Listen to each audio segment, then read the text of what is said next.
They say a wolf can smell betrayal before it strikes.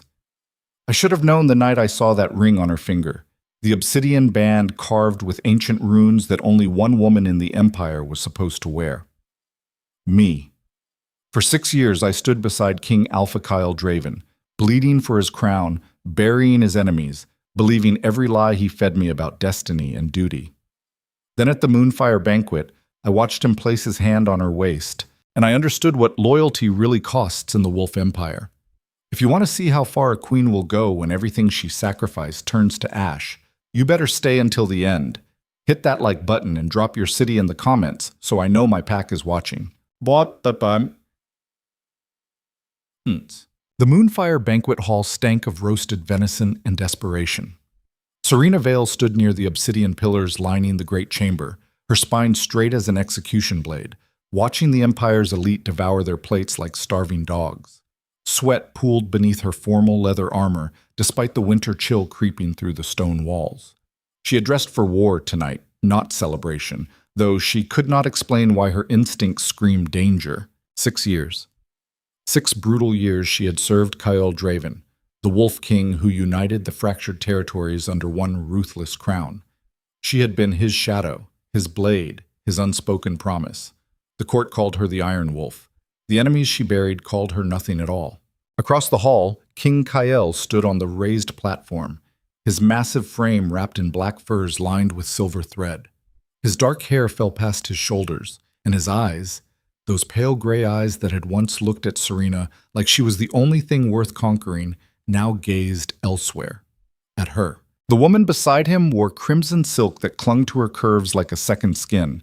Her auburn hair cascaded down her back in perfect waves, and her smile was soft, delicate, everything Serena had trained herself not to be. But none of that mattered. What mattered was the ring on her left hand. Serena's breath caught in her throat, the royal obsidian ring. Black stone carved with the ancient wolf runes of binding, set in white gold that only royal metallurgists could forge. It marked the king's destined mate, the woman who would stand beside him, not as decoration, but as equal power. The woman who would share his throne, his bed, his empire. Kale had promised Serena that ring 3 winters ago, the night after she had personally executed the Bloodfang clan's war chief in single combat. He had cupped her face in his calloused hands, her knuckles still bleeding, and whispered that when the time was right, the Empire would know she belonged to him. She had believed him. The marble floor seemed to tilt beneath her boots. Around her, the banquet continued its grotesque pantomime of celebration. Alphas from vassal territories laughed too loud, their loyalty purchased with land and titles. Council members whispered behind jeweled goblets, always plotting, always measuring who would rise and who would fall. The air tasted like spiced wine and rot. Serena's second-in-command, Marcus Thorne, appeared at her elbow. The scarred warrior's jaw was tight, his weathered face grim. He had seen the ring too. "Commander," Marcus growled low enough that only she could hear. "Tell me I'm seeing things."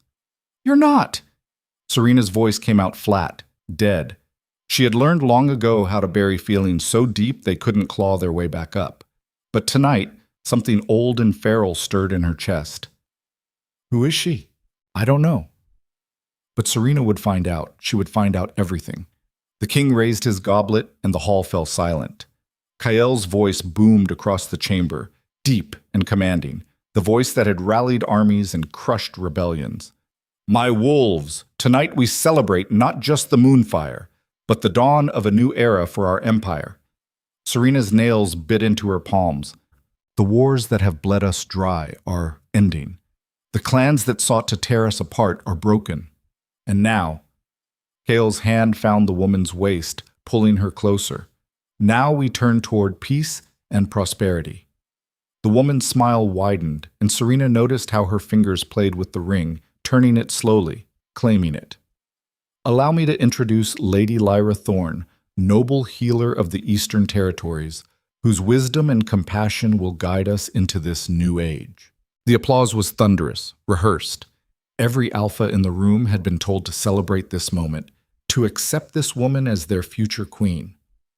Everyone except Serena. Thorne! The name hit like a gut punch. Lyra Thorne was connected to the Bloodfang clan, the same bastards who had ambushed royal supply lines for years, who had assassinated Kyle's father, who had nearly torn the Empire apart. Serena herself had put a blade through the war chief's throat to end that threat. What the hell was the Bloodfang playing at beside the king? Marcus leaned in again. Commander, we need to leave, now, before you do something that gets us both executed. But Serena couldn't move. Her boots felt welded to the stone floor.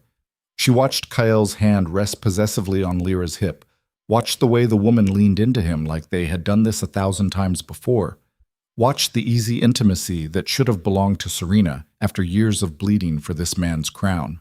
The memory surged up unbidden. 2 years ago, after the massacre at Ember Ridge where Serena had led a battalion through a Bloodfang ambush, Kyle had found her in the war tent, covered in enemy blood and her own. He had cleaned her wounds himself, his fingers surprisingly gentle, and told her she was the strongest wolf he had ever seen.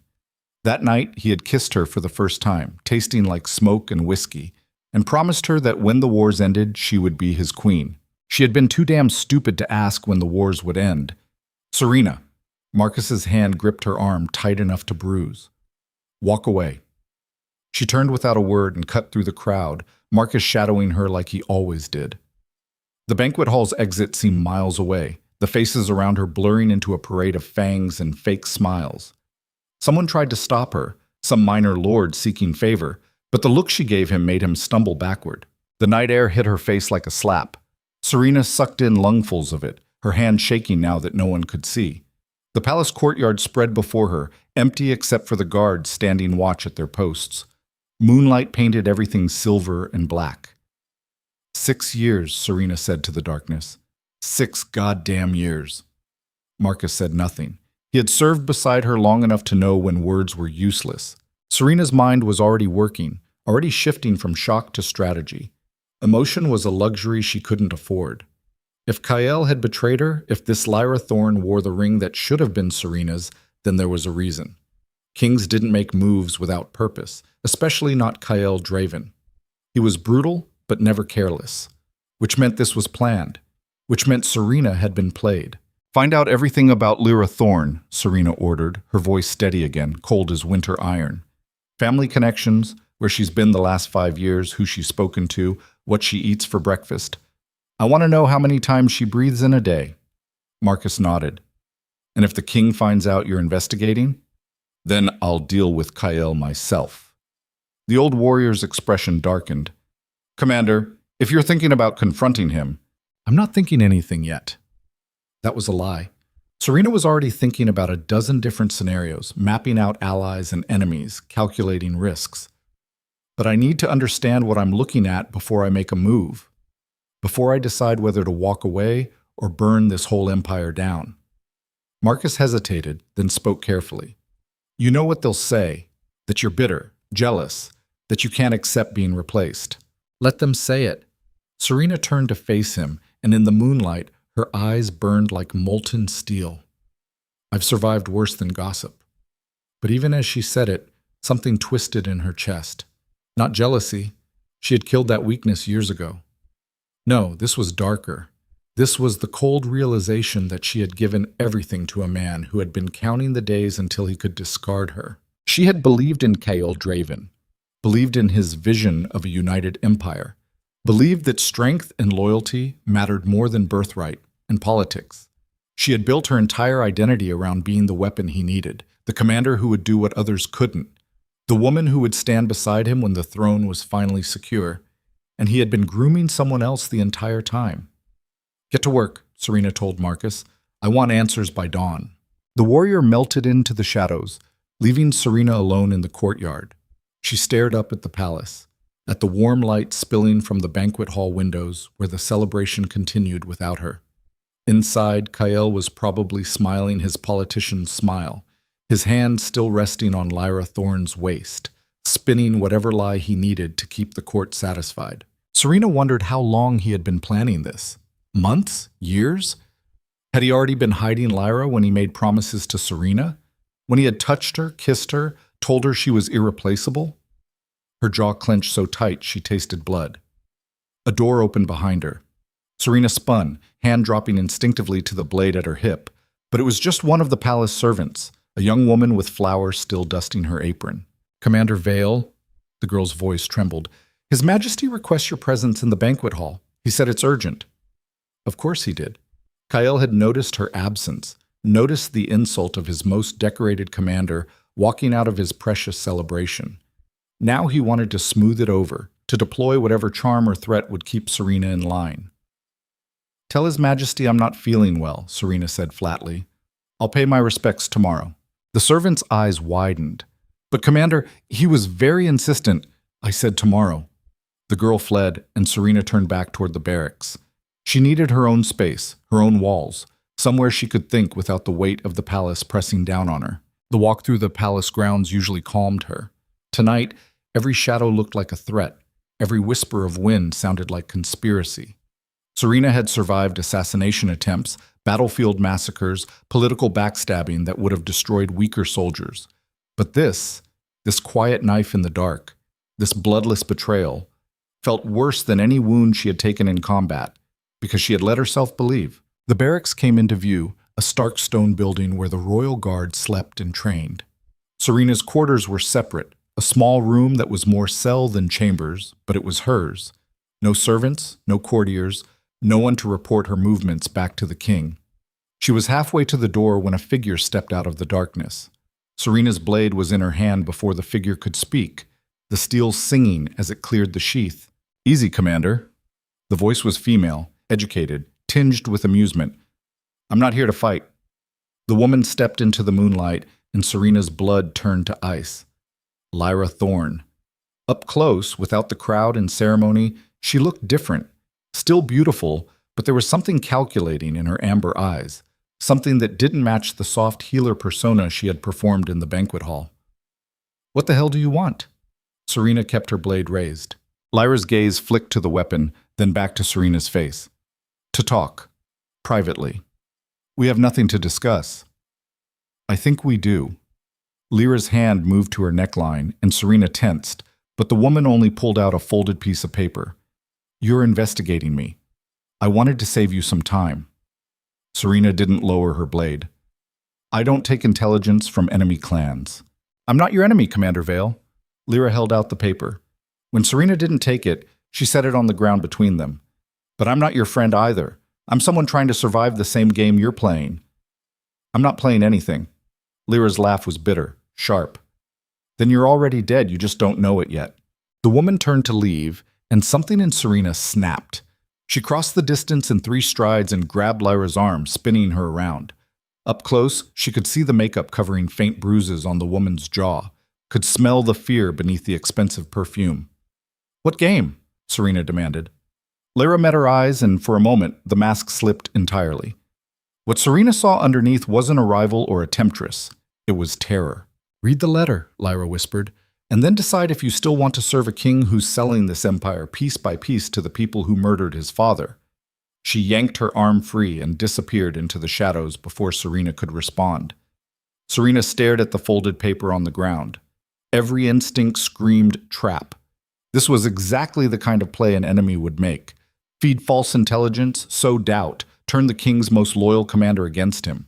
But something in Lyra's eyes had been real. That fear. That desperation. Serena picked up the letter. Inside her quarters, she lit a single candle and unfolded the paper with hands that didn't shake anymore. She had passed beyond fear into something colder, something that lived on the other side of betrayal. The letter was written in a careful hand, the ink slightly smudged as if the writer had been rushed. No signature, but the content was specific enough to verify. "Commander Vale, if you're reading this, you've already seen the ring and know something is wrong. Kyle Draven has been in secret negotiations with the Bloodfang clan for 3 years. He promised them control of the northern border territories in exchange for ceasefire and a political marriage to their chosen representative. That's me. I didn't want this. I was sent by my clan to infiltrate the palace as a healer 5 years ago, but Kyle turned the mission on its head. He's been using me to pass false intelligence back to Bloodfang while he consolidates power, and now he's making the arrangement permanent. The ring is a symbol for the court, but it's also a chain. He owns me. And if you dig into the treasury records from the last 3 winters, you'll see where the gold is really going. He's not building an empire, Commander. He's buying one. And when the deal is complete, everyone who helped him get here becomes a liability. That includes you. Serena read the letter 3 times. Then she burned it. The flame consumed the paper quickly, turning words into ash and ash into nothing. But the information stayed, burned into Serena's mind like a brand. If this was true, if even half of it was true, then everything Serena had fought for was a lie. Every soldier who had died under her command, every enemy she had executed in Kael's name, every piece of herself she had sacrificed to build his throne had been in service of a traitor. No, not a traitor. Something worse. A king who would sell his own empire for power, who would use the people who loved him as stepping stones, who would smile and make promises while the knife was already sliding between your ribs. Serena's hands clenched into fists. She needed proof. Real proof. Not anonymous letters from desperate women.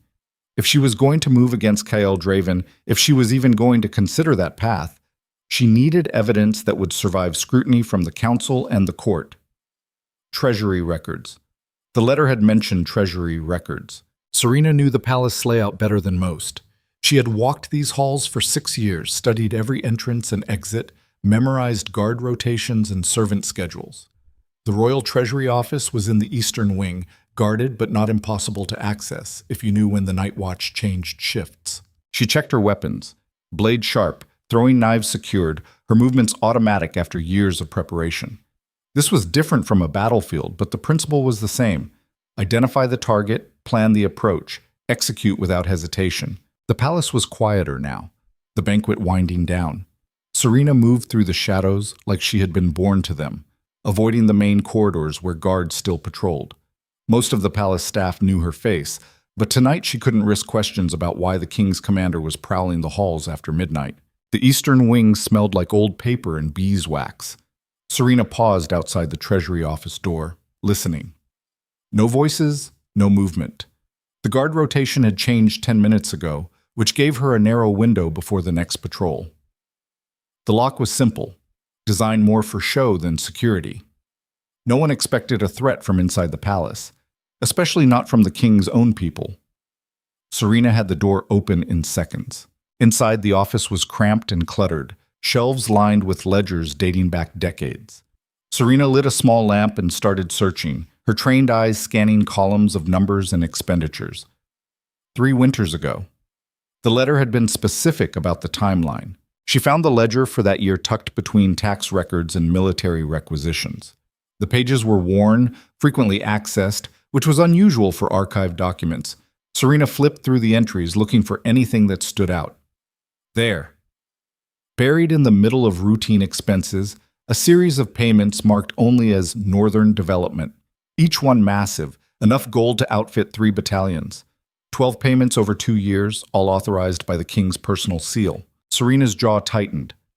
Northern Development was the vague term used for infrastructure projects in the border territories. Roads, fortifications, settlements. Except Serena knew for a fact that no major construction had happened in the north during that period. She had led patrols through those territories, had seen the villages struggling with the same crumbling walls and rutted roads they had suffered under for decades. So where had the gold gone? She kept reading, following the trail of payments. Some went to named contractors, but when she cross-referenced those names with guild records on the same shelf, half of them didn't exist. Ghost companies, phantom workers, gold vanishing into nothing, or vanishing into Bloodfang territory. The door behind her creaked. Serena spun, blade in hand, lamp knocked over in her haste. The flame guttered out, plunging the room into darkness. A voice came from this doorway, low and amused, and absolutely the last person Serena wanted to hear. Breaking into royal offices now, Commander? And here I thought your loyalty was unshakable. King Kael Draven stepped into the room, and even without light, Serena could feel the weight of his presence. The man was a born predator, all controlled power and casual violence. In the darkness, his eyes reflected the moonlight from the hallway like a wolf's. Serena's grip on her blade tightened, but she didn't sheath it. Your Majesty. Don't. Kael's voice hardened. Don't you dare play courtier now. Not after 6 years. He moved closer, and Serena's body tensed, ready for violence. But Kael didn't attack. He simply stood there, close enough that she could smell the wine on his breath, the smoke in his hair from the banquet hall fires. Why? Serena's voice came out rough, stripped of pretense. Why her? Why now? Kael laughed, short and sharp. You really don't understand, do you? Even now, even with the evidence in your hands, you still think this is about choosing between women. Then what is it about? Survival. Kael's hand shot out and gripped Serena's wrist, the one holding the blade. His strength was overwhelming, but he didn't disarm her. He just held on, forcing her to feel the threat. This empire is a knife's edge, Serena. One wrong move, one challenge from the wrong clan, and everything collapses. The Bloodfang have armies I can't match without bleeding the kingdom dry. So I made a deal. Peace for territory, alliance for power. And Lyra is the price. Kael's thumb traced the pulse point on Serena's wrist. Her clan wanted royal blood mixed with theirs, a guarantee that I wouldn't betray the treaty, so I gave them what they wanted. You promised me that ring. I promised you a lot of things. Kael's grip tightened. But promises don't hold empires together. Power does. And you... His other hand came up to cup her face, rough and possessive. You were always meant to be my weapon, not my queen. The words hit harder than any blade. Serena jerked back, breaking his grip. Her blade came up between them, point steady, even though everything inside her was screaming. You used me. I used everyone. Kael's expression didn't change. No guilt, no regret, just cold calculation. That's what kings do. I built this empire on blood and lies, and if you can't accept that, then you're more naive than I thought. The soldiers who died for you died for the empire, just like you would have if I had asked. Kael stepped back, giving her space but not safety. You want to know the truth, Serena? Here it is. You're the best commander I've ever seen, brilliant in battle, ruthless when needed, loyal to a fault.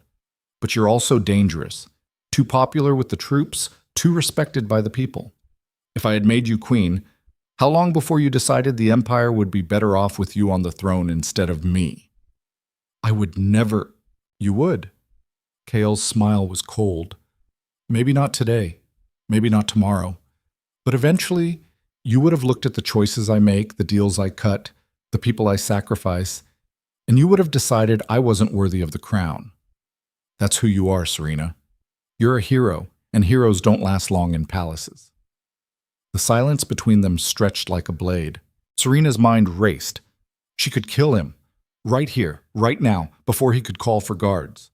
One thrust, clean and quick, and the empire would be free of a tyrant who sold his own people for power. But then what? The council would name her a traitor. Bloodfang would invade. Civil war would consume everything she had fought to build. Kael saw the calculation in her eyes and laughed. See? Even now, you're thinking like a commander instead of a woman scorned. That's why I kept you close, Serena. You're the only person in this palace who actually cares about the empire more than personal ambition. Then let me help you. The words came out before Serena could stop them. If Bloodfang is the threat, we can find another way. We don't have to surrender territory. There is no other way. Kael turned toward the door. The deal is done. Lyra wears the ring. The treaty will be signed at the eclipse ceremony next week. And you... He paused, looking back at her one last time. You'll stand beside me like you always have and watch it happen.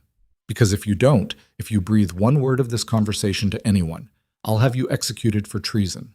The council will believe me. They always do. He left, and the darkness swallowed him whole. Serena stood alone in the treasury office, blade still raised, body shaking with rage and something that felt disturbingly close to grief. She had been so goddamn stupid. The evidence was right there in the ledgers. The truth was out in the open, and none of it mattered. Because Kael was right about one thing. She did care about the empire more than revenge.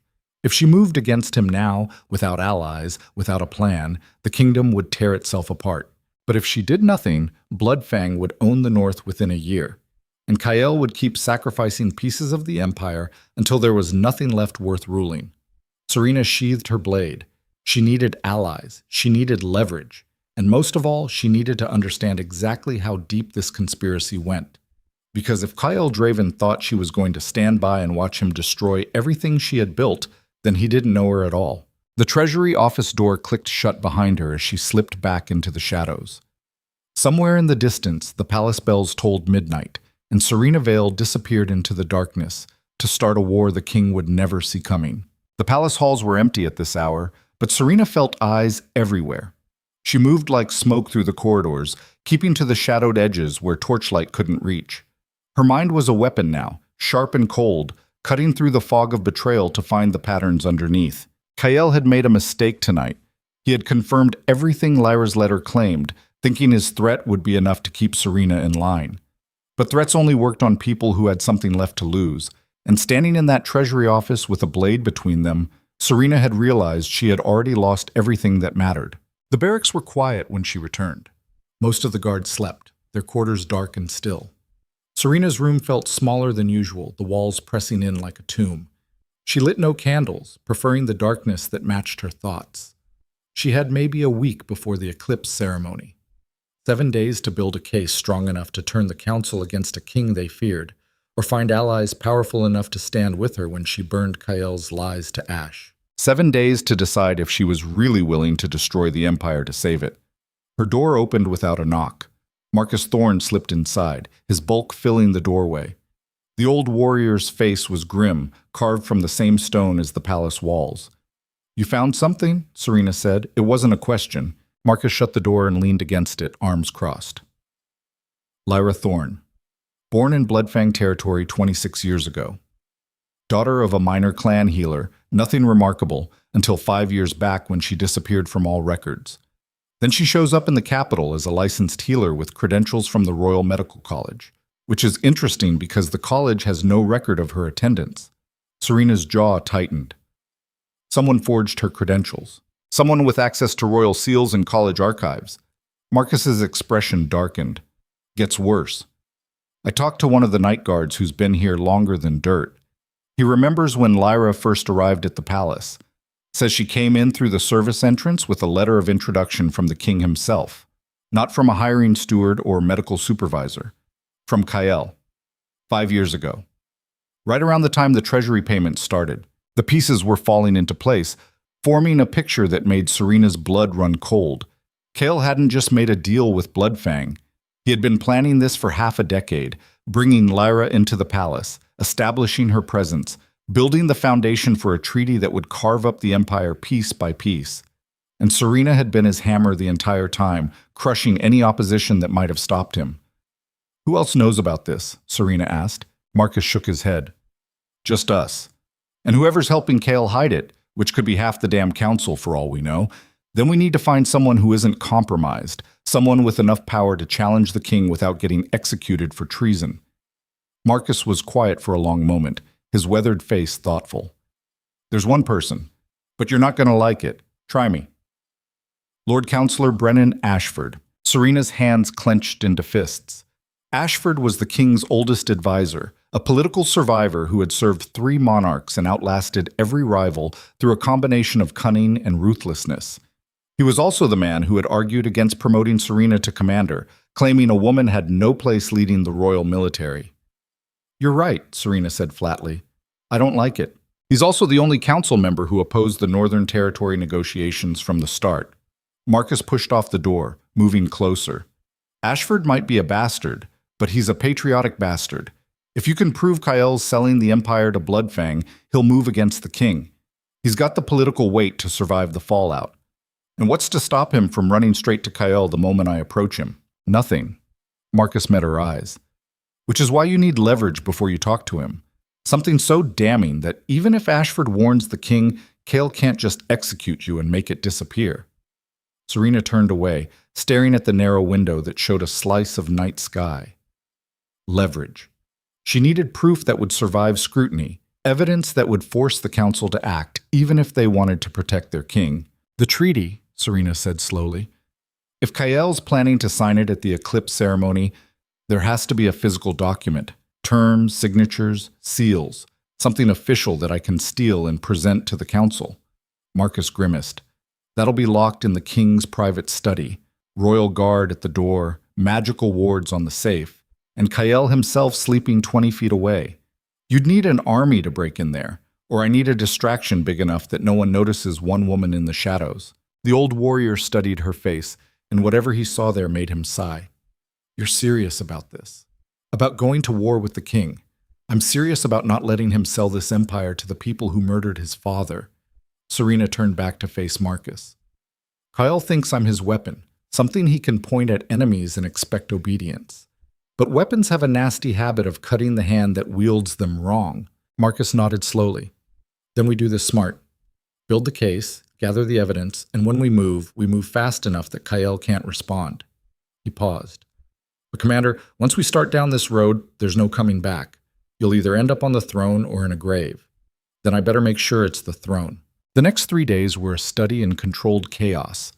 Serena maintained her normal duties, drilling the guard, attending council meetings, standing at attention while Kyle issued orders from his throne like nothing had changed between them. But every spare moment, she was digging deeper into the conspiracy, following threads that led to more questions than answers. The treasury records were just the beginning. Serena discovered that several high-ranking officers who had questioned the northern policies over the past few years had been quietly reassigned to remote outposts or forced into early retirement. One particularly vocal general had died in what was officially recorded as a training accident, but when Serena reviewed the incident report, the details didn't add up. Kale was cleaning house, eliminating anyone who might oppose his plans, which meant Serena's investigation had a timer attached. The moment Kyle realized she wasn't falling in line, she would become another problem to be eliminated. She found Marcus in the training yard on the 4th morning, supervising combat drills. The old warrior's face was tight with tension. 3 royal guards were transferred overnight, Marcus said without preamble. Veterans who've served directly under you for years, reassigned to border patrols in the eastern wastes. Serena's stomach dropped. He's isolating me, removing my support before he makes a move. Looks that way. Marcus lowered his voice. Whatever you're planning, it needs to happen soon, before you run out of allies. Tonight. Serena's decision crystallized with sudden clarity. The king's hosting a private dinner for the Bloodfang delegation to finalize treaty details. Half the palace will be focused on that event, which gives me a window to access his study. You need backup. No. Serena shook her head. If this goes wrong, I won't drag you down with me. You've got family, Marcus. People who need you alive. The old warrior's jaw clenched. I've been following you into impossible situations for 6 years, Commander. I'm not stopping now. The look in his eyes told Serena that arguing was useless. Marcus Thorne had made his choice, and like her, he was prepared to see it through to whatever end waited. Fine, but we do this my way, and if I give the order to run, you run. Understood? Marcus's grin was sharp as broken glass. Understood. The day crawled past with agonizing slowness. Serena forced herself to eat, to sleep in short bursts, to prepare her mind and body for the night ahead. She had broken into enemy fortresses before, had infiltrated hostile territory, and emerged with intelligence that changed the course of battles. But this was different. This was her own palace, her own king, and the stakes were higher than any military operation. If she succeeded, she would have the evidence needed to bring down Kyle Draven. If she failed, she would die a traitor. Night fell like a blade. Serena dressed in dark leather, leaving behind her commander's insignia and anything else that might identify her.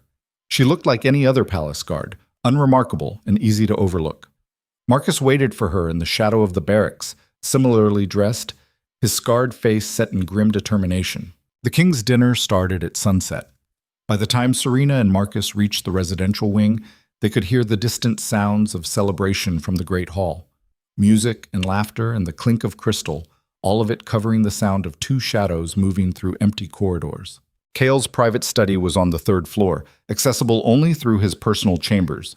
2 guards stood watch outside the main door, their postures relaxed but alert. Serena had planned for this, had studied the guard rotations until she knew them better than the men standing watch. She recognized both guards. One was a veteran who gambled too much, the other a younger soldier who sent half his pay home to a sick mother. Both were good men, loyal to the crown, and neither deserved to die for following orders.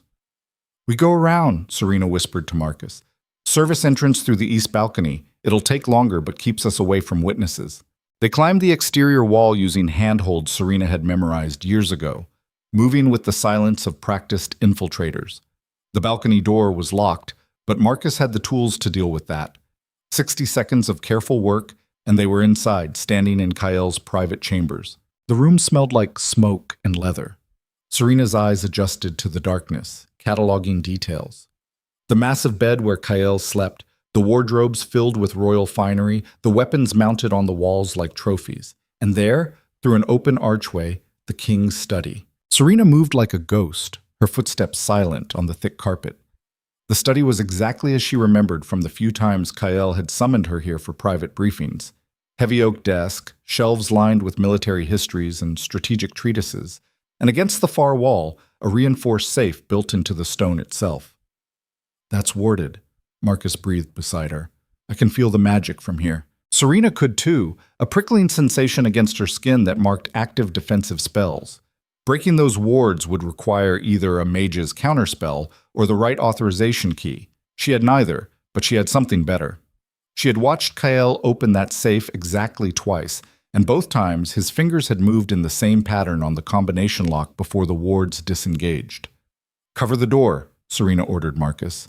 "If anyone comes, signal me." The old warrior positioned himself at the archway while Serena approached the safe. Her hands were steady despite the hammering of her heart. She had one chance at this. The wards would detect tampering, would trigger alarms that would bring every guard in the palace running. She closed her eyes, visualizing Kyle's movements.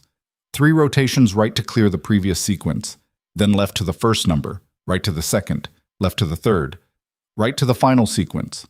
The lock clicked. The ward shimmered and faded like morning mist. Serena pulled the safe door open and found herself staring at stacks of documents, sealed letters, and a heavy leather folio bound with Bloodfang clan markings. There it was, the treaty. She pulled it free, her hands trembling now with something between rage and vindication. The document was dense with legal language, but the terms were clear enough. The northern territories from Ember Ridge to the Frostmark border ceded to Bloodfang control in exchange for ceasefire and a marriage alliance between King Cale Draven and Lady Lyra Thorne, designated representative of the Bloodfang Clan Council. It was signed. Kael's seal was already pressed into the wax at the bottom of the page, and beside it, the mark of the Bloodfang war chief that Serena herself had killed 3 years ago. No, not killed. That realization hit like a gut punch. The war chief she had executed had been a decoy, a sacrifice to make Kael's eventual alliance seem less suspicious.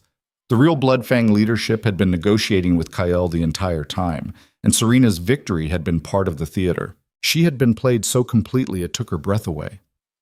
"Commander," Marcus's voice was tight with warning. "Someone's coming." Serena shoved the treaty inside her leather jerkin and moved to the archway.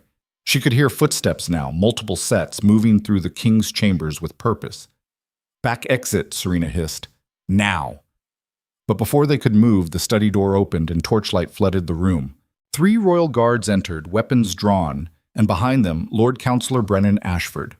The old politician's face was expressionless, but his eyes glittered with something that might have been satisfaction. "Commander Vale," Ashford said smoothly. "How predictable." Serena's hand dropped to her blade, but she didn't draw it. "Not yet.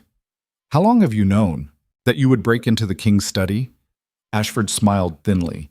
"Since the night of the banquet, when I watched you walk out of the hall looking like your world had ended. I knew you were too proud and too stupid to accept being replaced, and I knew you'd do something reckless to prove Kyle wrong. So I simply waited for you to provide the evidence of your own treason." Marcus shifted beside Serena, positioning himself to cover her back. The guards tensed, ready for violence.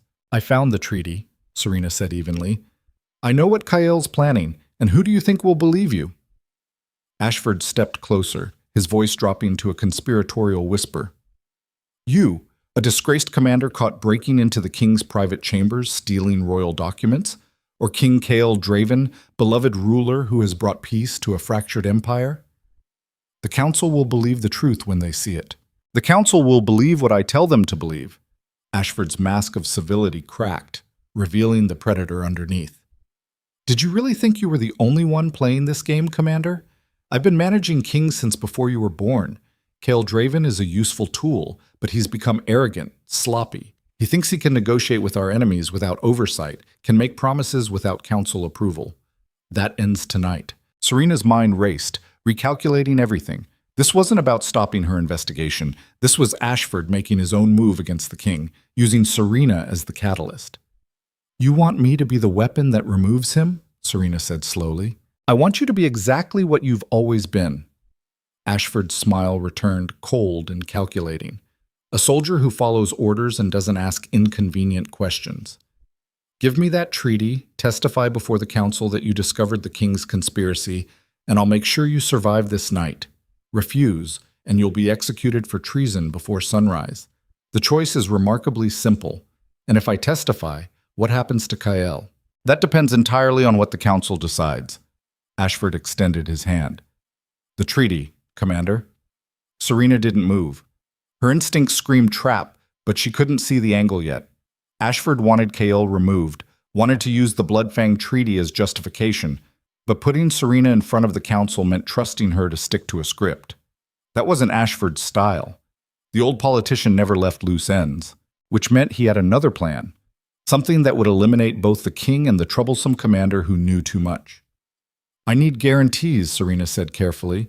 Protection for my people, Marcus and anyone else who helped me.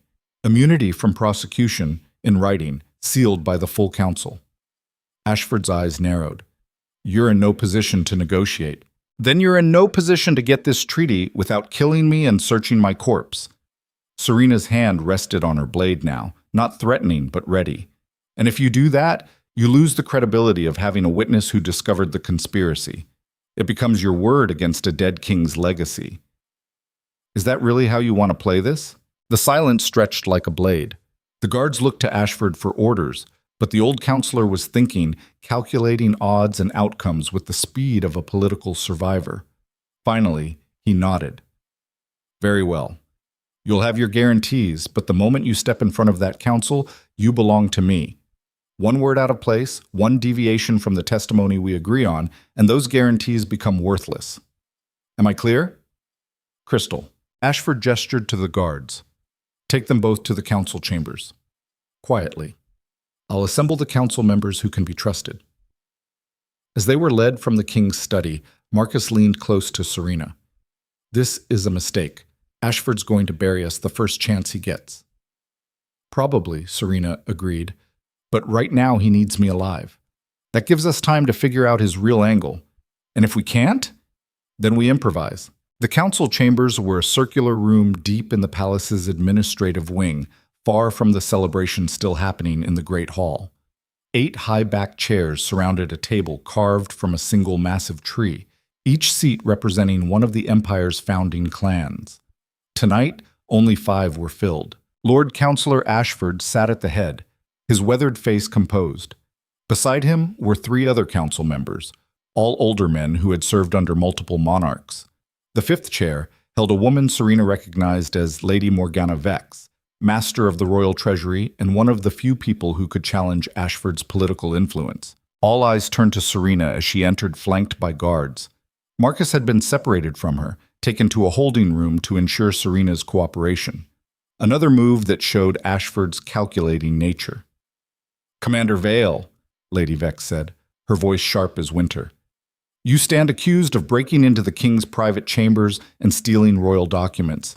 How do you answer this charge? Serena met the woman's gaze steadily. Guilty. I broke in to recover evidence of a conspiracy that threatens the entire empire. A bold claim, one of the other counselors said. He was ancient, his voice papery with age. What evidence could possibly justify such extreme actions? Serena pulled the treaty from her jerkin and laid it on the table. The Bloodfang Treaty, signed by King Kael Draven, ceding the Northern Territories in exchange for a marriage alliance. He's been negotiating with our enemies for years, using treasury funds to buy their cooperation while pretending to fight them. I have the financial records to prove it. Lady Vex pulled the treaty closer, her eyes scanning the document. The room fell silent except for the rustle of pages. When she finally looked up, her expression was unreadable. If this is genuine, It represents a fundamental betrayal of the crown's duty to protect imperial sovereignty. It's genuine, Ashford said smoothly. I've had my own people investigating irregularities in the northern accounts for months. Commander Vale's actions tonight, while technically criminal, have provided the final piece of evidence we needed to act. Serena watched him work, watched the way he shaped the narrative to make himself the architect of the investigation instead of an opportunist capitalizing on her desperation. It was masterful, and she hated him for it. The ancient counselor leaned forward. If we move against the king based on this evidence, we risk civil war. The military is loyal to Kael, as are most of the vassal clans. Without overwhelming proof, we have proof, Ashford interrupted. The treaty, the financial records, and now we have Commander Vale, the king's own chosen commander, willing to testify that she discovered this conspiracy through her own investigation. The narrative is perfect. A loyal soldier uncovering corruption at the highest levels. The people will accept it because it fits their understanding of Vale's character. Lady Vex studied Serena with calculating eyes. Are you prepared to testify publicly, Commander? To stand before the full council and the assembled nobility and accuse your king of treason? Serena felt the weight of that question, felt the ground shifting beneath her feet. This was the moment. The point where she either committed fully to destroying Kael or found a way to step back from the edge. But there was no stepping back. Not after what she had learned, not after what Kael had admitted in the Treasury office. He was selling the empire piece by piece, and if she did nothing, he would continue until there was nothing left worth saving. I'll testify, Serena said. The council needs to hear the truth. Ashford's smile was thin and triumphant. Excellent. We'll convene the full council tomorrow at midday after the king's dinner with the Bloodfang delegation concludes. That gives us time to prepare the evidence and brief you on the testimony we need.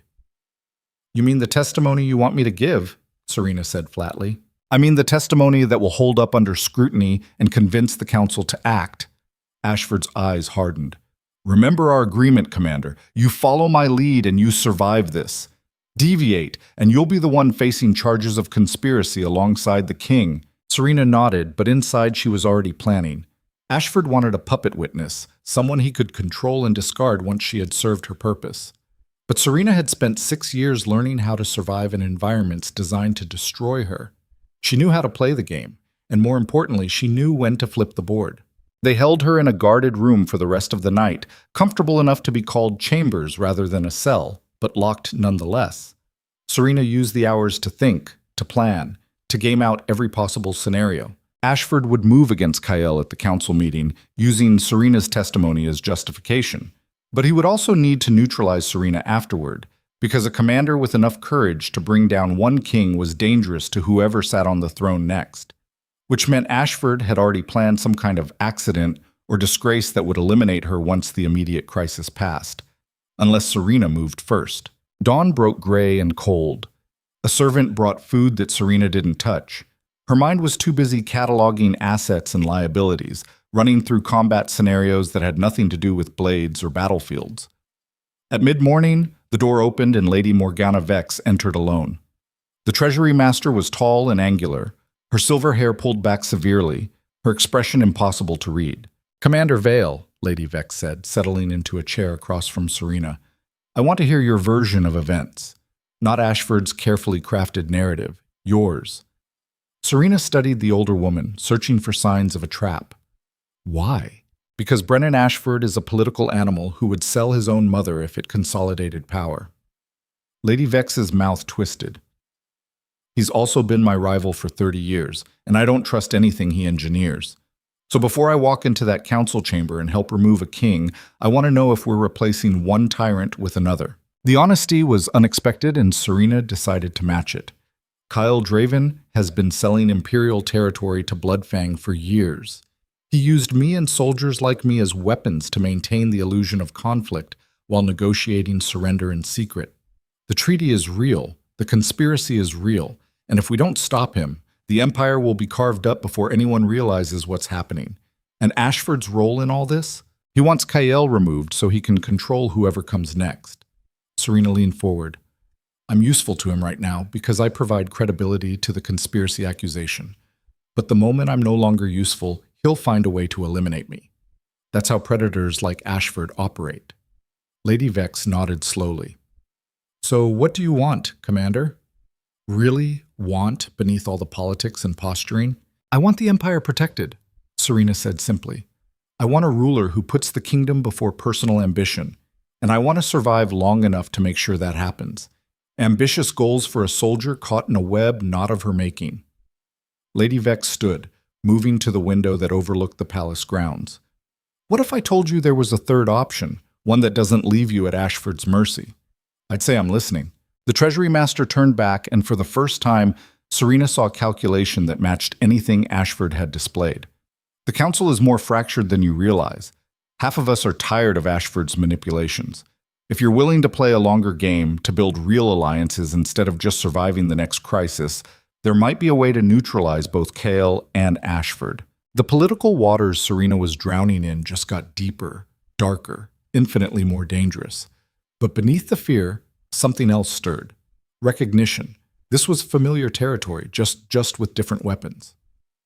What do you need from me? Serena asked. Testify exactly as Ashford wants at the council meeting. Give him his moment of triumph. Lady Vex's smile was cold as winter steel. And then, when the time is right, I'll show you how to turn a political weapon back on the man who thinks he's wielding it. Before Serena could respond, shouts echoed from somewhere in the palace. Running footsteps. The clang of alarm bells. Lady Vex's expression shifted from calculating to alarmed. What in the hell's... The door burst open and Marcus Thorne stumbled through, blood streaming from a cut above his eye. Behind him, palace guards were fighting each other in the corridor, some wearing the king's colors, others wearing Ashford's personal livery. The king knows, Marcus gasped. Someone warned him. He's moving against the council right now, arresting anyone he thinks is part of the conspiracy. Serena was on her feet instantly, every combat instinct firing. How many loyal to him? Half the palace guard at least. Marcus wiped blood from his face. They're locking down the administrative wing. Anyone who resists is being killed. Lady Vex's face had gone pale. Ashford. Where's Ashford? Dead, Marcus said flatly. His throat was cut in his chambers an hour ago. The king's claiming it was Commander Vale's doing, that she's leading a coup attempt. The trap snapped shut around Serena with perfect brutal efficiency. Kale hadn't waited for the council meeting. He had struck first, eliminating his primary rival and framing Serena for the murder. Now the commander who could expose his conspiracy looked like a traitor trying to seize power, and everyone connected to the investigation would be purged before the truth could surface. We need to move, Serena said. Now, before Kyle locks down the entire palace. Lady Vex was already heading for the door. I can get you to the servants' passages. They connect to the outer walls. And go where? Marcus demanded. The moment we leave the palace, we're fugitives. Every bounty hunter and clan warrior in the Empire will be hunting us. Then we don't run, Serena said. Her mind was working at combat speed now, seeing patterns and possibilities the way she did on battlefields. We go on the offensive. Against a king who controls the military? Lady Vex looked at her like she was insane. Against a king who just made a fatal mistake, Serena corrected. She could see it now, the opening Kale had created in his desperation. He killed Ashford to stop the council investigation, but Ashford was popular with certain factions, respected even by his enemies. By moving so openly, by resorting to assassination, Kyle just showed everyone exactly what kind of ruler he really is. The Treasury Master's eyes widened with understanding. You want to use Ashford's murder as proof of the conspiracy. Turn Kyle's move against him. It's risky as hell, Marcus muttered. But it might work. We need allies, Serena said. People with enough influence to challenge Kale publicly. And we need them now. Lady Vex nodded sharply. I know 3 council members who will side against the king if presented with solid evidence. And if we can get to the full council chamber before Kael's guards lock it down, then we turn this from a secret coup into a public trial. Serena's smile was sharp as a blade. The king wants to paint me as a traitor? Fine. Let's see how he explains the treaty in front of the entire assembled nobility. They ran. The servants' passages smelled like grease and old stone. Serena led the way through narrow corridors that wound through the palace walls like veins, Lady Vex and Marcus close behind. They could hear shouts from the main halls, the clash of steel on steel, the screams of people caught in violence they didn't understand. Kyle was purging the palace, and he wasn't being subtle about it. "How many council members can we trust?" Serena asked as they climbed a cramped stairwell. Lady Vex was breathing hard, her fine clothes already torn and dirty. "3 for certain. Lord Castellan Rourke, Lady Ashwin, and Master Tiberius. All 3 opposed the northern negotiations. If we can reach them before Kael's guards—" A door burst open ahead of them, and 2 royal guards stumbled into the passage, their armor splattered with blood that wasn't theirs. They froze when they saw Serena, recognition flashing across their faces. "Commander Vale," the first guard said. His hand was already on his sword. "You're under arrest by order of the king." Serena didn't slow down. She closed the distance in 3 strides, her blade singing as it cleared the sheath. The guard got his weapon halfway up before Serena's pommel cracked into his jaw, sending him sprawling. The second guard lunged, but Marcus was faster, his knife finding the gap in the man's armor between shoulder and neck. The guard dropped with a choking gasp. Serena stood over those bodies, her chest heaving. These were men she had trained with, fought beside, men who had followed her orders without question. Now they were obstacles. Now they were dead because they had chosen loyalty to a corrupt king over the truth. The cost of this war was adding up fast, and they hadn't even reached the council chamber yet. "Keep moving," Serena ordered, shoving aside the guilt that clawed at her throat. "We don't have time to mourn." They emerged from the passages into the administrative wing's upper gallery, a balcony that overlooked the grand council chamber below. What Serena saw made her blood run cold. The chamber was already packed. Not with council members, but with Kael's personal guard and at least 30 Bloodfang warriors wearing clan armor that shouldn't have been allowed within the palace walls. They stood in formation around the council table, weapons ready, while Kyle himself sat in the high seat reserved for the monarch during formal proceedings. He wasn't alone. Lyra Thorne stood beside the king's chair, but she wasn't playing the delicate healer anymore. She wore leather armor marked with Bloodfang insignia, a long knife strapped to her thigh, and her expression was cold as winter steel. Around the chamber, Serena counted at least a dozen more people she recognized from the palace staff, all of them now revealed as Bloodfang plants. The infiltration wasn't recent. It had been systematic, thorough, years in the making. "How many?" Marcus whispered beside her, his voice tight with shock. Lady Vex's face had gone ashen. "Too many. They've been embedding agents throughout the palace the entire time. Every servant, every guard we thought was loyal." "Could be one of them," Serena finished. Her mind was racing, recalculating everything. This wasn't just a king making a desperate alliance. This was a coordinated takeover, Bloodfang and Kael working together to seize total control of the Empire's seat of power. And standing against them were 3 people with no backup, no army, and a treaty that proved conspiracy but wouldn't matter if they were all dead before they could present it.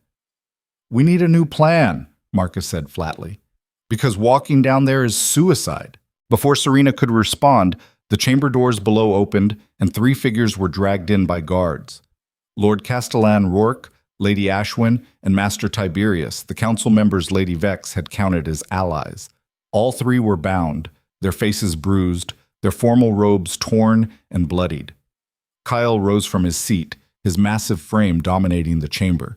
His voice carried easily to where Serena crouched in the gallery above. "My loyal council members," Kael said, his tone mocking. "I'm disappointed. After everything I've done for this empire, you would conspire against your king based on the lies of a disgraced commander?" Lord Rourke spat blood onto the marble floor.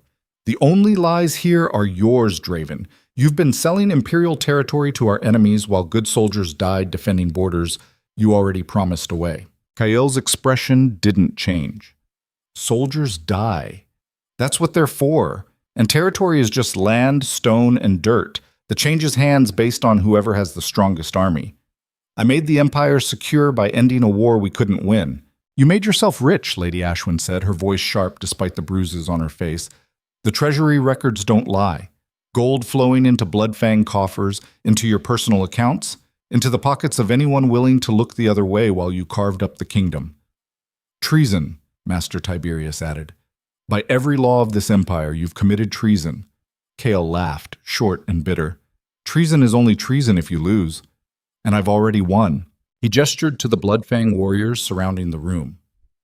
These warriors could have slaughtered everyone in this palace tonight, could have burned the capital to ash and danced in the ruins. But I gave them something better. I gave them legitimacy, a treaty, a royal marriage, and seats at the table of power. In exchange, they gave me the strength to crush any opposition. Lyra stepped forward, her hand resting casually on the knife at her hip. The council will ratify the treaty tomorrow. Those who refuse will be replaced by members more amenable to the new order. Within a month, the empire will be unified under a joint rule, Bloodfang and royal bloodlines merged. You mean conquered? Lord Rourke growled. You're handing the empire to the people who murdered Kyle's father, who butchered thousands of our citizens. My father was a weak fool who couldn't see past old grudges. Kyle's voice hardened. I learned from his mistakes. Power doesn't care about bloodlines or honor or any of the pretty lies we tell ourselves. Power cares about results, and I've delivered an empire at peace. At the cost of everything it stood for, Lady Ashwin said quietly. Everything it stood for was built on the corpses of people like me. Kyle's mask slipped for just a moment, revealing something raw underneath. I was nobody, a bastard prince with more ambition than birthright. The council would have never let me rule if I hadn't made myself indispensable, if I hadn't become the weapon this empire needed to survive its wars. And now that I've won those wars, you want to strip me of power because I made deals you're too cowardly to accept. The chamber fell silent. Serena watched from above, her hands clenched so tight her nails drew blood. She had known Kyle was ruthless, had seen him make brutal decisions in the name of victory. But this was something darker. This was a man who had looked at the empire he claimed to love and decided it was just another thing to own, to control, to bend to his will regardless of cost. Kyle gestured to his guards. Take them to the lower cells. Tomorrow, after the treaty is ratified, we'll hold a public trial. Let the people see what happens to those who stand against their king. As the 3 council members were dragged away, Kyle's gaze swept the chamber, and for one terrible moment, Serena thought he looked directly at her hiding spot in the gallery. But his eyes passed over without recognition, and he turned back to Lyra. Find Commander Vale, Kyle ordered. She's somewhere in the palace, and she has the only copy of the treaty outside this room. I want her brought to me alive if possible, dead if necessary. Lyra nodded and began issuing orders to the Bloodfang warriors. Within seconds, search parties were forming up, ready to sweep through the palace. We need to leave, Lady Vex whispered urgently, right now, before they lock down every exit. Serena didn't move. Her mind was working through scenarios, discarding options as quickly as she considered them. Running meant abandoning the palace, the council, everyone who might still resist Kyle's takeover. It meant watching from a distance while the empire was carved up and sold. It meant becoming a fugitive with no resources, no allies, and every bounty hunter in the kingdom hunting her. But staying meant facing an army with 3 people and a piece of paper. The math was brutal and unforgiving. Commander, Marcus's hand gripped her shoulder. We can't win this fight. Not tonight. Serena looked at the old warrior, saw the resignation in his scarred face. He was right. Every tactical instinct she had was screaming the same thing. Retreat, regroup, find allies outside the palace who could challenge Kyle's authority. It was the smart play, the only play that didn't end with them dead on the council chamber floor. But something in Serena rebelled against that logic. She had spent 6 years following orders, being the weapon someone else wielded. She had sacrificed everything to serve a king who had been lying to her from the beginning.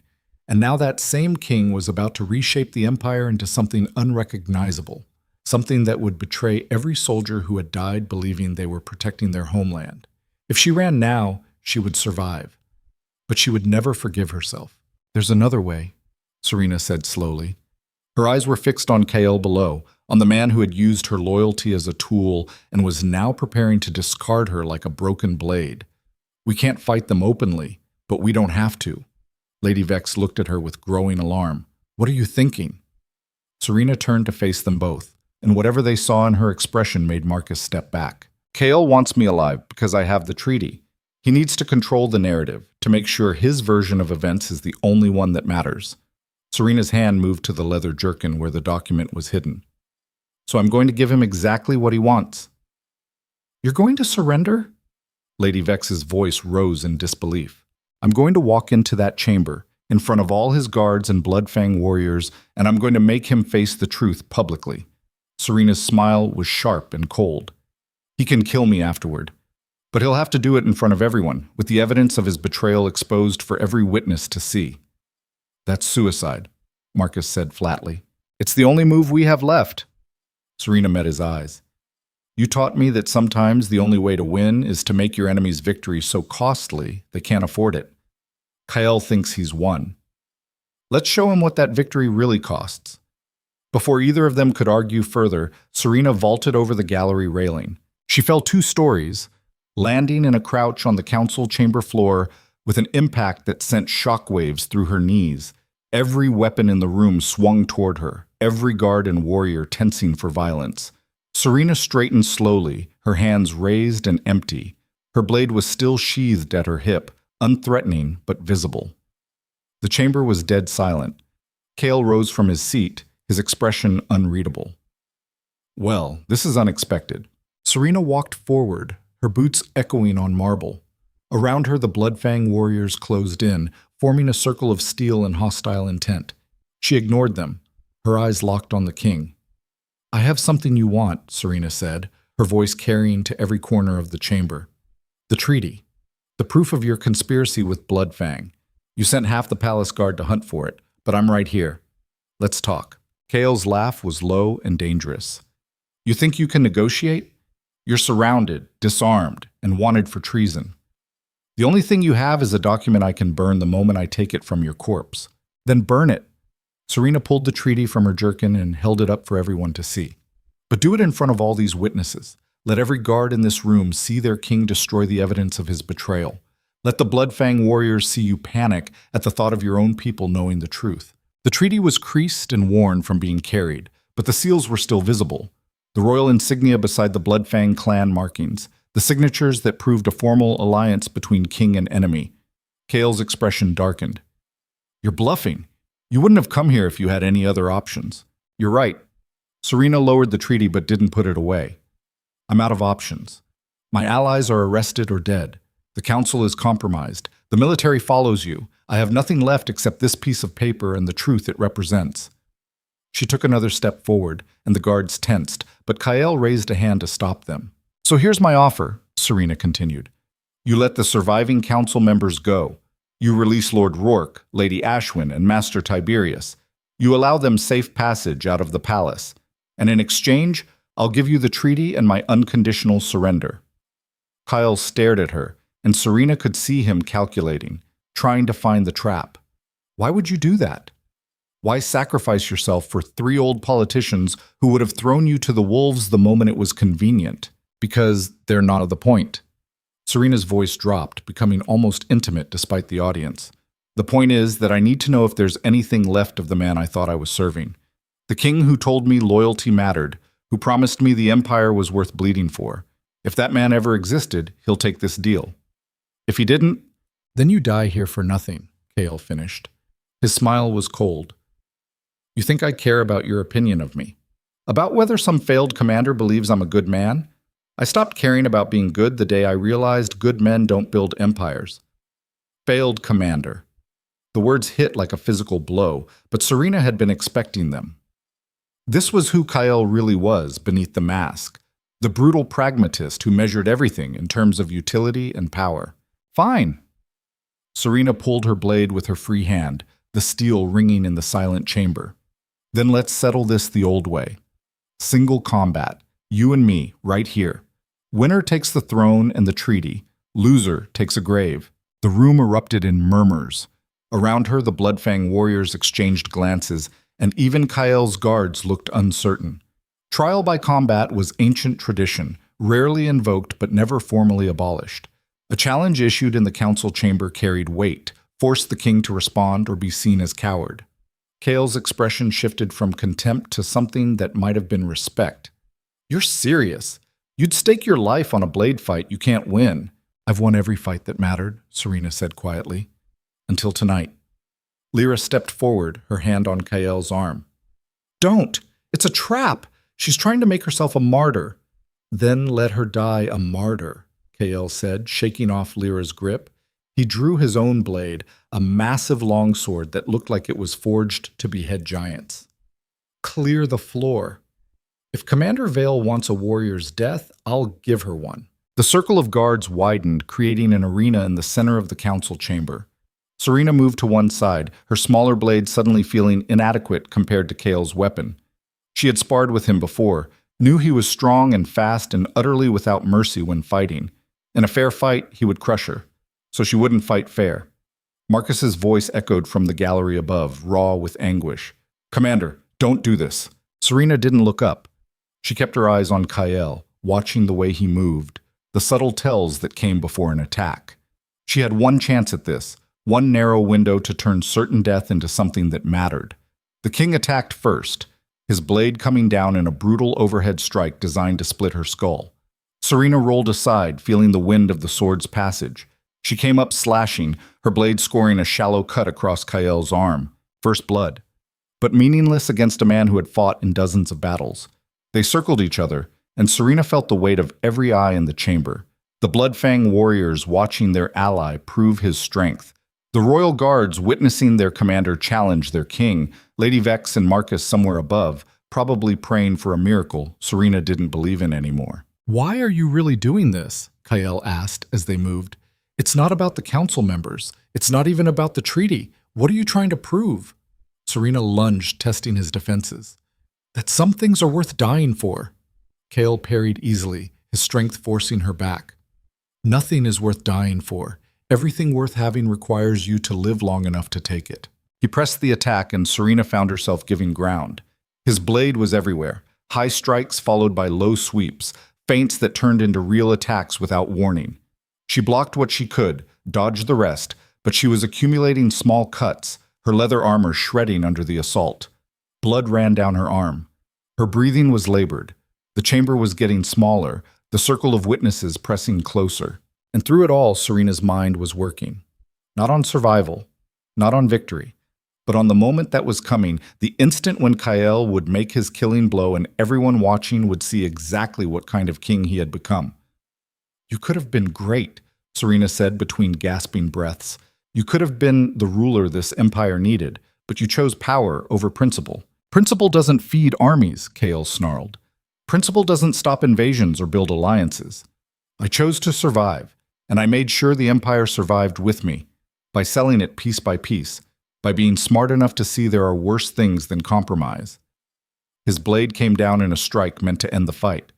Serena twisted aside, but not fast enough. The sword caught her shoulder, cutting deep, and she felt her left arm go numb. Her own blade clattered to the floor. The chamber held its breath.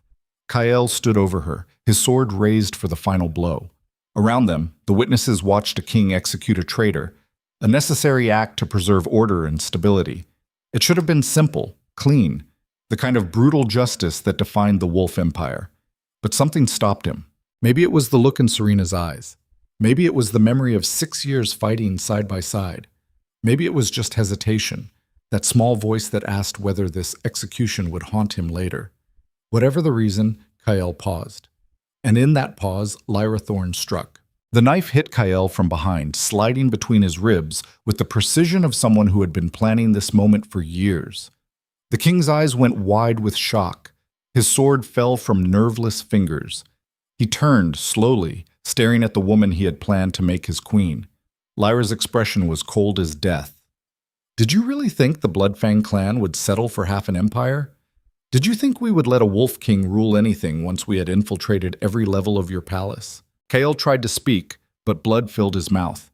He dropped to his knees, one hand reaching for the knife in his back, the other stretching towards Serena as if she might save him. Around the chamber, the Bloodfang warriors moved as one. They fell on Kyle's royal guards with coordinated violence, cutting down men who were still trying to process what they had just witnessed. The palace guards never stood a chance. Within seconds, the council chamber floor was slick with blood, bodies piling up as Bloodfang secured total control. Serena could only watch, her shoulder screaming agony, her mind struggling to process the magnitude of the betrayal. Kale hadn't been making an alliance with Bloodfang. He had been their puppet the entire time, a useful idiot who thought he was using them when they were the ones pulling every string.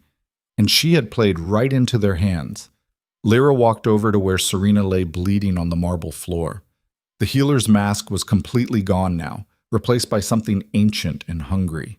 Thank you, Commander Vale, Lyra said, picking up the treaty from where it had fallen. You've done more for the Bloodfang cause than any warrior. By exposing Kael's conspiracy, by forcing him into this confrontation, you removed the one person who might have stopped our complete takeover. Serena tried to rise, but her body wouldn't cooperate. Blood loss and exhaustion were dragging her down into darkness. Lyra crouched beside her, almost tender. The treaty is real. Kael really did negotiate with us. But what he didn't know was that we were never going to honor it. The moment he signed that document, he became disposable. And now, Lyra held up the treaty, then tore it in half. Now, there's no evidence, no proof, just a dead king and a failed coup attempt by his ambitious commander. The pieces fell like ash onto Serena's face. The Bloodfang warriors had finished securing the chamber. Marcus and Lady Vex were being dragged down from the gallery, both beaten and bound. Around the room, every witness to Kael's death was either dead themselves or firmly in Bloodfang control. Lyra stood, addressing the survivors. King Kael Draven is dead, killed by Commander Vale in a treasonous coup attempt. The Council will convene tomorrow to ratify emergency governance under Bloodfang protection until order can be restored. Any resistance will be considered conspiracy and dealt with accordingly. She looked down at Serena one last time. You should have stayed a weapon, Commander. Weapons don't ask questions. They don't develop morals or principles. They just cut in the direction their wielder points. Now you're just another casualty of a war you never understood you were losing. Lyra walked away, and the darkness Serena had been fighting finally won. When consciousness returned, Serena found herself in a cell. Not the comfortable chambers where she had been held before, but a real prison, cold stone and iron bars, and the smell of mold. Her shoulder was bandaged roughly, just enough to keep her from bleeding out. Marcus was in the cell across from hers, his face a mass of bruises. Lady Vex occupied the cell beside his, her fine clothes torn and filthy. How long? Serena's voice came out as a croak. 2 days, Marcus said quietly. You've been unconscious since the chamber. They've been announcing Kael's death all over the capital, blaming you for leading a coup attempt.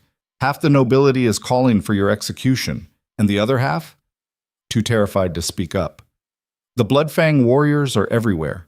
They've taken control of the military command structure, arrested anyone who might resist, and installed their own people in key positions. It's over, Serena. They won. Serena leaned back against the cold stone wall. Every part of her body hurt, but the physical pain was nothing compared to the crushing weight of failure. She had tried to save the Empire, and instead had delivered it into enemy hands. She had exposed Kael's conspiracy only to discover she was exposing her own ignorance of the deeper game being played. She had been outmaneuvered at every turn. Lady Vex's voice drifted across the cells, thin and exhausted. The eclipse ceremony is tomorrow. Lyra is going to use it to formalize Bloodfang control, crown herself regent or some such fiction, and by the time anyone realizes what's happened, they'll be too embedded to remove without tearing the Empire apart. Then we tear it apart, Serena said. With what? Marcus laughed bitterly. We're in a cell. Our allies are dead or scattered. The military follows Bloodfang command now. What exactly are you planning to tear anything apart with? Serena didn't answer immediately. She was thinking about everything that had brought her to this moment. The loyalty that had been weaponized against her. The principles that had been used to manipulate her into making the choices that served her enemies. The belief that there was honor in service, that fighting for something larger than herself mattered. All of it had been stripped away, burned down to nothing but cold truth. She had been a weapon, just like Lyra said. But weapons could be turned, weapons could be reforged, and weapons could cut in directions no one expected. I'm planning to become the thing this empire needs, Serena said quietly. Not a loyal soldier, not an honorable commander. Something else. Something that doesn't play by any rules except survival. Marcus stared at her through the bars, and whatever he saw in her expression made him go still. Commander, what are you thinking? Serena's smile was colder than any blade she had ever carried. I'm thinking that if the Empire is going to be ruled by monsters, it might as well be a monster who was born here. The eclipse ceremony would begin at sundown. Serena had maybe 6 hours to become someone capable of stopping it. And right now she was locked in a cell with a wounded shoulder and 2 allies who looked at her like she had finally lost her mind. Maybe she had. Maybe sanity was a luxury you surrendered when you realized the empire you had bled for was built on lies stacked so deep you couldn't see the bottom. Marcus broke the silence first. You're talking about breaking out of a fortified prison, fighting through Bloodfang warriors who outnumber us 100 to 1, and somehow disrupting a ceremony that will have every clan leader and noble in the empire as witnesses. With what army? Serena tested her wounded shoulder, gritting her teeth against the pain. The bandage was crude but functional, enough to keep the arm mobile if she was willing to push through agony. I don't need an army. I need chaos. Bloodfang thinks they've won. They've secured the palace, eliminated opposition, and prepared a nice public spectacle to legitimize their takeover, which means they're not expecting resistance from inside their own controlled territory. Lady Vex's voice was sharp despite exhaustion. Even if you could escape, even if you could reach the ceremony chamber, what then? Lyra will have guards, Bloodfang warriors, probably half the corrupted council members standing with her. You can't fight them all. I don't have to fight them all. Serena's mind was working at combat speed now, seeing angles and possibilities the way she used to see battlefield formations. I just have to make Lyra's victory so public and so obviously built on betrayal that even the nobles who benefit from it can't pretend they don't see it. Turn her coronation into a trial. The cell door at the far end of the corridor clanged open. Footsteps echoed on stone, multiple sets moving with military precision. Serena tensed, her body coiling despite the weakness. If this was an execution squad, she would make them earn it. But the figure who appeared in front of her cell wasn't a Bloodfang warrior. It was a palace servant, young and terrified, wearing the plain gray uniform of kitchen staff. Behind her stood 3 more servants, all of them armed with kitchen knives and makeshift weapons that looked pathetic against military blades, but spoke volumes about desperation. "Commander Vale," the young woman whispered. Her hands shook as she fumbled with a ring of keys. "We're here to get you out." Serena's eyes narrowed. "Who sent you?" "No one sent us." The servant found the right key and jammed it into the lock. "We're just people who remember what you did for the Empire, who remember that before all this political nightmare, you actually gave a damn about soldiers and citizens instead of treating us like game pieces." The cell door swung open. Serena stepped out slowly, her body screaming protest but obeying commands honed by years of discipline. "How many of you are there?" 17 in the palace who are willing to risk execution. The servant moved to unlock Marcus's cell. Another 30 outside the walls who can provide distraction or support. "We're not warriors, Commander. We're cooks and cleaners and people who empty chamber pots. But we're sick of watching foreigners strip everything worth fighting for out of this kingdom." Marcus emerged from his cell, his scarred face grim but determined. 17 against an occupying army. "I've survived worse odds, but not by much." Lady Vex was the last freed, and she looked at the servants with something between hope and horror.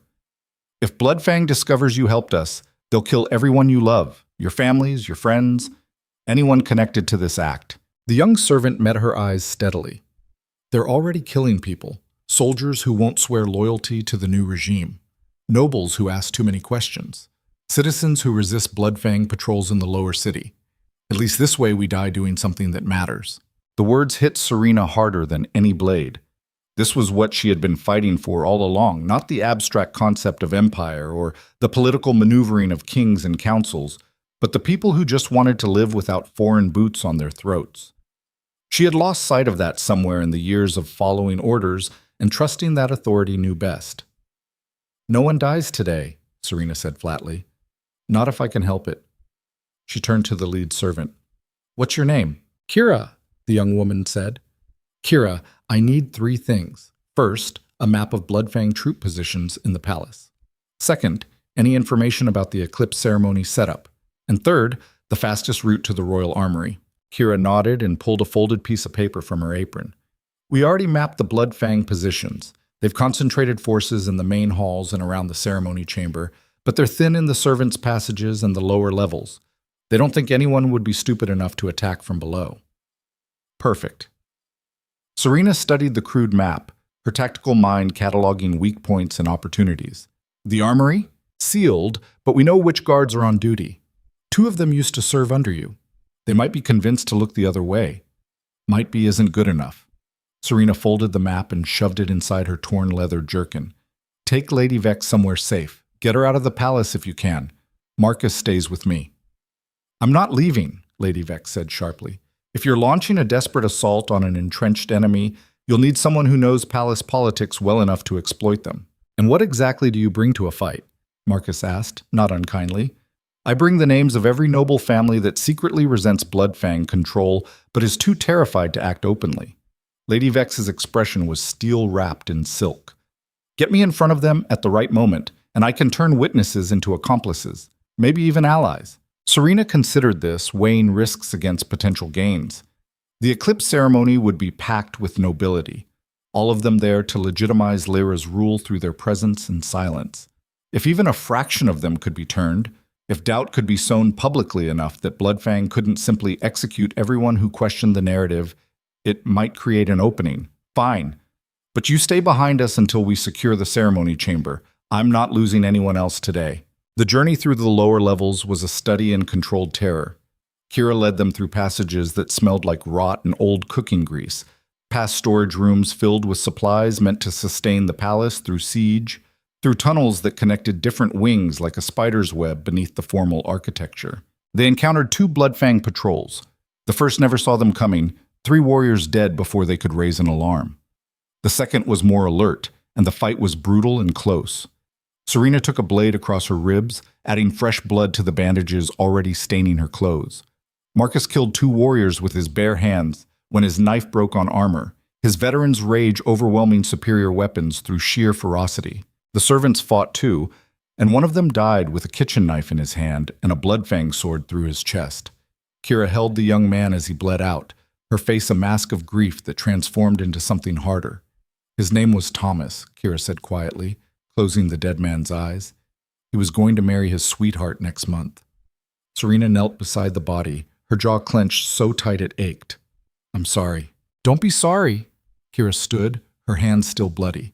Just make sure he didn't die for nothing. They reached the armory 30 minutes before sunset. The 2 guards outside were indeed veterans who had served under Serena's command, and the conflict in their faces was visible even from a distance. They knew what she represented, knew that helping her meant choosing between the oath they had sworn to the crown and the loyalty they felt to a commander who had never asked them to die for political games. Commander Vale, the older guard said. His hand rested on his sword hilt but hadn't drawn it. You're supposed to be in a cell. I was. Serena walked forward slowly, her hands visible and empty. Now I'm here, asking you to make a choice. Let me into that armory. Give me weapons that might save this empire, or stop me and watch Bloodfang turn us into a conquered territory. The king is dead, the younger guard said. His voice cracked slightly. Killed by your hand, according to the official reports. The king was a traitor who sold imperial territory to our enemies. Serena's voice was flat, factual. I tried to stop him. Bloodfang killed him when he was no longer useful, and now they're preparing to crown themselves rulers of an empire they conquered from within. You can believe the official story, or you can believe what you saw with your own eyes these past weeks. Bloodfang warriors in the palace. Nobles arrested or disappeared. Orders that make no strategic sense except as preparation for occupation. The 2 guards exchanged glances. Some unspoken communication passed between them, the kind that came from years of fighting beside the same people, trusting them when words failed. The older guard stepped aside. The armory is yours, Commander, but if this goes wrong, we were overpowered. Understood? Understood. Serena moved past them, Marcus and the others following. Inside the royal armory was a warrior's dream. Racks of swords, spears, crossbows, armor that ranged from ceremonial to battle-scarred. Serena selected a blade that felt right in her hand, lighter than what she usually carried, but better for quick strikes. Marcus grabbed a war axe and several throwing knives. Lady Vex, surprisingly, picked up a small crossbow and a quiver of bolts. I grew up hunting, the Treasury Master said at Serena's raised eyebrow. Before politics consumed my life, I could shoot a sparrow at 50 paces. Let's hope Bloodfang warriors are bigger targets than sparrows. Kira and the surviving servants armed themselves with whatever they could carry. None of them had formal training, but desperation made people dangerous in ways no drill sergeant could teach. Serena checked the map one more time. The eclipse ceremony would take place in the Grand Cathedral, the massive ceremonial space usually reserved for coronations and royal weddings. Bloodfang would have it heavily guarded, Every entrance covered, every approach monitored. Walking in through the front would be suicide, which was exactly why Serena had no intention of using the front. "The cathedral has a bell tower," Serena said, tracing a route on the map. "Access is through an exterior wall climb, but it connects to the upper galleries inside. If we can reach it, we'll have elevation and surprise. And about 30 seconds before every Bloodfang warrior in the building swarms our position," Marcus added. "What's the plan after that?" "We make enough noise that everyone in the cathedral has to acknowledge what's happening. Force Lyra to respond publicly, in front of witnesses she can't simply execute without revealing exactly what kind of rule she's establishing." Serena looked at each of them in turn. "I won't lie. Most of us probably won't survive this. But if we do it right, we'll expose Bloodfang's takeover in a way that can't be buried or rewritten. The truth will get out, and once it does, resistance can build." Kira nodded, her young face set in grim determination. "Then let's make sure the truth is loud enough that the whole empire hears it." They moved through the palace like ghosts, using every lesson Serena had learned in 6 years of combat operations. The servants' knowledge of hidden routes combined with Marcus's tactical experience and Serena's command instincts created a unit that was far more effective than it had any right to be. The sun was setting when they reached the cathedral's exterior wall. The stone was old and weathered, with handholds carved by centuries of wind and rain. Serena went first, her wounded shoulder screaming with every pull, her fingers slipping on stone slick with evening moisture. Behind her, Marcus climbed with the steady determination of a man who had scaled fortress walls while arrows rained down. The servants struggled. 2 of them didn't make it past the first 20 feet, their strength giving out, forcing them to descend and wait below as lookouts. Kira made it to the top through sheer stubborn will, her hands bleeding by the time Serena pulled her over the edge. The bell tower was empty, dust thick on surfaces that hadn't been cleaned in years. Through the narrow windows, Serena could see the cathedral interior spread below. The ceremony had already begun. The space was packed with nobility, hundreds of people in formal attire filling the pews and standing spaces. At the front, on a raised platform usually reserved for royal coronations, Lyra Thorne stood wearing a crown that looked like it had been forged specifically for this moment. Black metal twisted with red stones that caught the light like drops of blood. She was surrounded by Bloodfang war chiefs, their armor polished to a mirror shine, their weapons prominently displayed. But it was the bodies that made Serena's blood run cold. Hanging from the cathedral walls were corpses in various states of decay. Nobles who had opposed the transition, military officers who had refused to swear loyalty to the new regime, common citizens whose only crime was speaking against occupation. They hung like grotesque decorations, a message about the cost of resistance written in dead flesh. Lyra's voice carried through the space, amplified by the cathedral's acoustics.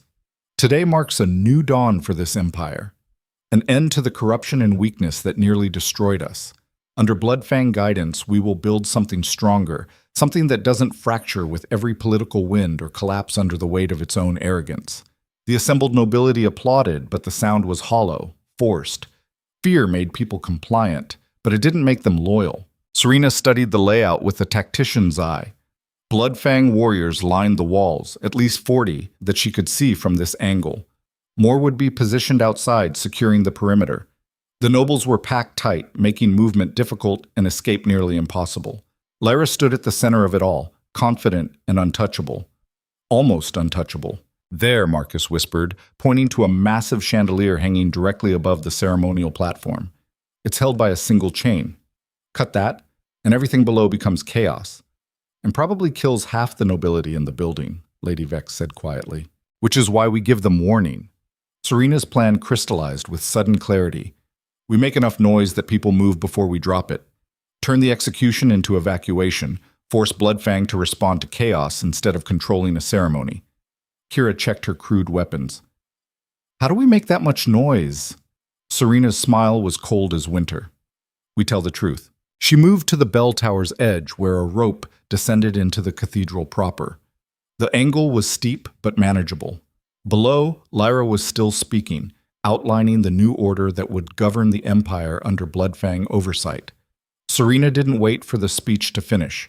She grabbed the rope and dropped, her boots hitting stone with a crack that echoed through the space like a gunshot. Every head turned, every weapon swung toward her. Serena stood in the center of the cathedral floor, bloody and battered, armed with a single blade, facing an army. Above her, Marcus and the others were already moving into position on the galleries, their weapons trained on key targets. The assembled nobility gasped and whispered. On the platform, Lyra's expression shifted from shock to rage to calculated assessment in the space of a heartbeat. "Commander Vale," Lyra said, her voice carrying despite the disruption, "how kind of you to attend your own execution." Serena ignored her, turning instead to face the crowd of nobles and witnesses packed into the cathedral. Her voice was raw but strong, carrying to every corner of the space. "You're watching a coronation built on murder and lies. Cale Draven was killed by Bloodfang, not by me. The treaty he signed was a trap designed to make him disposable. And now the people who assassinated your king are crowning themselves your new rulers while hanging bodies on the walls as a warning about what happens if you resist." "Lies," Lyra snapped. The commander tried to seize power and failed. "This ceremony is about restoring order after her failed coup. Then explain the Bloodfang war chief standing beside you." Serena gestured to the armored warriors surrounding Lyra. "Explain why foreign soldiers are occupying a royal palace. Explain why nobles who questioned your authority are hanging dead on these walls." The crowd stirred uneasily. Doubt was spreading, fear mixing with anger in a volatile combination. Lyra's face hardened. "Guards, take her." The Bloodfang warriors moved as one, converging on Serena from all sides. She raised her blade, knowing she couldn't win this fight, but determined to make it cost them everything. Then Marcus cut the chandelier chain. The massive structure fell like a meteor, hundreds of pounds of metal and crystal plummeting toward the ceremonial platform. Lyra dove aside, her crown flying off, the war chief scattering. The chandelier hit with an explosion of sound and shrapnel, crushing the platform and sending debris into the crowd. Chaos erupted. Nobles screamed and ran for exits. Bloodfang warriors tried to maintain order but found themselves fighting panic as much as resistance. In the confusion, Serena moved like a blade through cloth, her sword finding targets with surgical precision. She killed 3 warriors before they realized she was among them. 2 more fell to Marcus's axe as he dropped from the gallery. Lady Vex's crossbow bolts dropped Bloodfang soldiers trying to seal the exits, and Kira's servants threw everything they had into creating more chaos, more confusion, more reasons for Bloodfang to lose control of the situation. But they were still outnumbered 20-1. For every warrior Serena killed, 2 more appeared. Her shoulder was bleeding again, her ribs screaming with every movement. Marcus was fighting 3 opponents at once, his veteran skill the only thing keeping him alive. Around them, the cathedral was becoming a slaughterhouse, noble blood mixing with warrior blood on marble floors. Serena fought her way toward Lyra, knowing that killing the Bloodfang leader was the only move that mattered. Everything else was noise. Lyra met her halfway, a long knife in each hand, her healer's disguise completely abandoned. She moved like someone trained in assassination, not medicine, her strikes professional and lethal. They clashed in the center of the chaos, blade against blade, 2 women who represented completely different visions of what empire meant. "You can't win," Lyra hissed, deflecting a strike that would have opened her throat. "Even if you kill me, Bloodfang controls this palace. You've changed nothing. I've changed what people saw tonight." Serena drove forward, ignoring the pain, pushing through exhaustion. They saw their new ruler surrounded by foreign warriors. They saw the bodies hanging on walls. They saw fear being used as a weapon. That truth spreads, and your control crumbles. Truth is whatever survives to be written down. Lyra's blade scored a cut across Serena's cheek. "And you won't survive to write anything." Around them, the battle was turning. More Bloodfang warriors poured into the cathedral, reinforcements overwhelming the resistance. Marcus was down, bleeding from multiple wounds but still fighting. Kira and her servants were being surrounded, their makeshift weapons breaking against professional armor. Serena had one play left, one desperate move that might salvage something from this catastrophe. She dropped her guard, letting Lyra's strike come through, feeling the blade sink into her side. The pain was distant, abstract, her body already shutting down non-essential functions to keep fighting. And in the moment when Lyra thought she had won, Serena grabbed the other woman's wrist and pulled her close. Close enough that every witness in the cathedral could see them. Close enough that when Serena spoke, her words carried. "Tell them," Serena said, blood on her lips. "Tell them how you killed Kyle. Tell them how Bloodfang has been planning this takeover for years. Tell them the truth, or I'll make sure this blade finds your throat before I die." Lyra's eyes were wide, feral. "You're bluffing. You're already dead.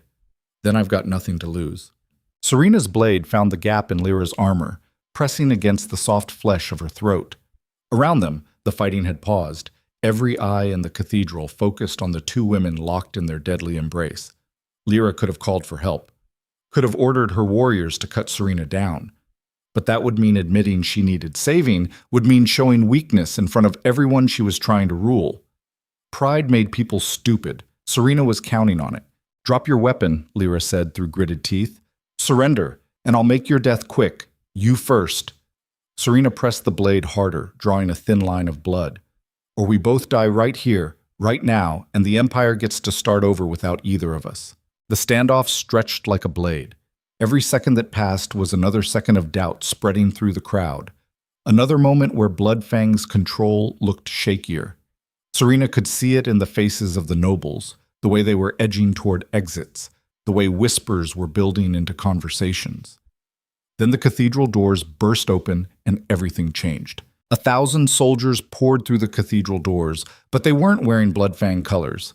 They wore the gray and silver of the border garrisons, the units that had been fighting and dying in the northern territories, while politicians played games in the capital. At their head rode General Cassius Dane, a scarred veteran who had served alongside Serena in a dozen campaigns and had been conspicuously absent from the palace during the recent upheaval. His voice boomed across the cathedral, cutting through the chaos like a blade through silk. "In the name of the Empire and the people who actually bleed for it, this farce ends now." The Bloodfang warriors turned to face this new threat, their formation fracturing as they tried to process reinforcements they hadn't anticipated. Lyra's eyes went wide with something between rage and calculation, and in that moment of distraction, Serena struck. Not to kill. Killing Lyra would make her a martyr, would let Bloodfang claim their leader had been assassinated by terrorists. Instead, Serena's blade cut the straps holding Lyra's armor, sending it clattering to the floor. Then she swept the woman's legs and drove her face first into the marble, one boot on her spine, blade at her throat. "Everyone freeze," Serena commanded, her voice carrying despite the pain radiating from her wounds. "The next person who moves gets to watch me open this traitor's throat." The cathedral fell into tense silence. The border garrison soldiers surrounded the Bloodfang warriors, outnumbering them 3-1. General Dane dismounted and walked through the frozen tableau, his weathered face carved from stone that had seen too many battles. He stopped in front of Serena, studied her bloody and battered form, and shook his head. "Commander Vale, you look like something the wolves dragged in." "General Dane." Serena's grip on Lyra didn't waver. "I'd stand at attention, but I'm a little busy keeping this empire from being carved up by invaders." "So I heard." Dane's eyes swept the cathedral, taking in the hanging bodies, the debris from the fallen chandelier, the nobles cowering in corners. Had a fascinating conversation with a group of deserters who showed up at the northern garrison 3 days ago. Soldiers who claimed they were being purged for refusing to swear loyalty to Bloodfang occupation. Told me some disturbing stories about what was happening in the capital. His gaze landed on the Bloodfang war chiefs. Told me our king was dead and foreign warriors were running the palace. Told me Commander Serena Vale, the woman I've fought beside for 6 years, was being blamed for a conspiracy she actually tried to stop. So I rounded up every loyal soldier I could find and rode here to see which version of events was true. Around them, the Bloodfang warriors were calculating odds that had just turned catastrophically against them. 40 warriors against 1,000 border soldiers who had spent years fighting Bloodfang incursions and had no love for clan politics. Lyra tried to speak, her voice muffled by the marble floor. "This is treason. You're attacking legitimate authority." "You're not legitimate," Serena said quietly. "You're an infiltrator who murdered a king and tried to crown yourself ruler of a conquered territory. The only reason you're still breathing is because I need witnesses to hear you confess. I'll confess nothing, then you'll hang with the others." Serena looked up at General Dane. "We need a proper trial. Council members, military tribunal, every noble house represented, everything out in the open where it can't be buried or rewritten." Dane nodded slowly. "Agreed. But first we need to secure the palace and round up every Bloodfang agent still embedded in the staff and guard. That's going to take time and cause casualties. Do it. Serena's voice was flat, final. Every foreign warrior, every corrupted official, everyone who sold their loyalty to an invading force. Root them out and bring them to trial. Let justice be thorough if it can't be quick. Marcus limped over, his armor dented and blood-soaked, but his eyes still sharp. Commander, you're losing blood. You need a healer. Later. Serena pulled Lyra to her feet, keeping the blade at her throat. Right now I need this woman in chains, and every witness in this cathedral giving testimony. We're going to document everything that happened here, every crime, every betrayal, every body hanging on these walls. And then we're going to make sure the whole empire knows the truth. The next hours were brutal and methodical. General Dane's soldiers swept through the palace room by room, engaging Bloodfang warriors in close-quarters combat that turned corridors into slaughterhouses. Some foreign soldiers surrendered when faced with overwhelming force. Others fought to the death, preferring execution to capture. Serena stayed conscious through sheer will, watching as her empire was reclaimed one blood-soaked hallway at a time. Healers finally forced her to sit, while they stitched wounds that should have killed her hours ago. The pain was distant now, abstract, her body too exhausted to process more suffering. Lady Vex survived the cathedral battle with minor injuries and immediately began organizing the captured nobility into testimony groups. The Treasury Master moved through the chaos like a shark, extracting statements and promises, building a documentary record that would survive any attempt to rewrite history. Kira and the surviving servants were hailed as heroes by soldiers who understood what it meant for common people to stand against trained warriors. The young woman looked uncomfortable with the attention, her clothes still splattered with Thomas's blood, her eyes haunted by the price of resistance. By dawn, the palace was secured. The casualty count was staggering. 300 royal guards and palace staff dead. Nearly all the Bloodfang infiltrators killed or captured. 47 nobles executed during the occupation, their bodies recovered and prepared for proper burial. The empire had paid in blood for its moment of weakness, and the bill was still coming due. Serena sat in the council chamber as the sun rose, her body bandaged and aching, her mind cataloging everything that needed to happen next.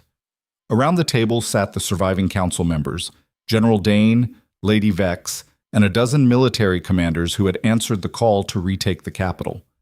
Lyra Thorne was chained to a post in the center of the room, still wearing the torn remnants of her ceremonial robes, her crown lying broken on the floor beside her. "The question before us is simple," Lord Castellan Rourke said. His face was bruised from his imprisonment, but his voice carried the authority of decades in power.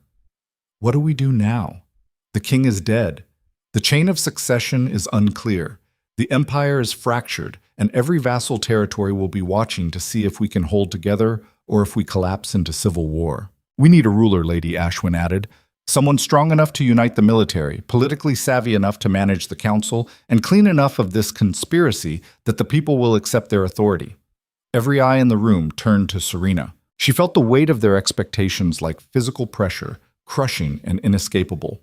They wanted her to be the solution, the hero who saved the empire and now would lead it into a new era. It was the logical conclusion to the story they had all lived through, the narrative that made sense of the sacrifice and suffering. But Serena had learned something in the past terrible weeks, something that changed how she saw power and authority and the cost of both. "No," Serena said quietly. The room erupted in confusion. General Dane leaned forward, his scarred face intense. "Commander, the Empire needs someone who wants to build, not someone who knows how to destroy." Serena met each gaze around the table. "I'm a soldier. I'm good at following orders, better at giving them, excellent at breaking things that need breaking. But ruling requires different skills, patience, diplomacy, the ability to compromise without surrendering principles. I don't have those skills, and I'm self-aware enough to know it." Lady Vex spoke carefully. "You could learn. With advisors, with time, I'd become another Kael Draven." Serena's voice was firm but not harsh. "I'd make decisions I thought were necessary, compromise in ways that slowly eroded everything I claimed to stand for, and eventually I'd look in the mirror and see a tyrant who justified every brutal choice as serving the greater good. I've seen that transformation up close. I won't repeat it." "Then who?" Lord Rourke demanded. "The succession laws are clear. Without royal blood, we need council consensus. And the council is split between factions that will tear each other apart given the chance. You need someone who understands both military necessity and political reality. Serena turned to Lady Vex.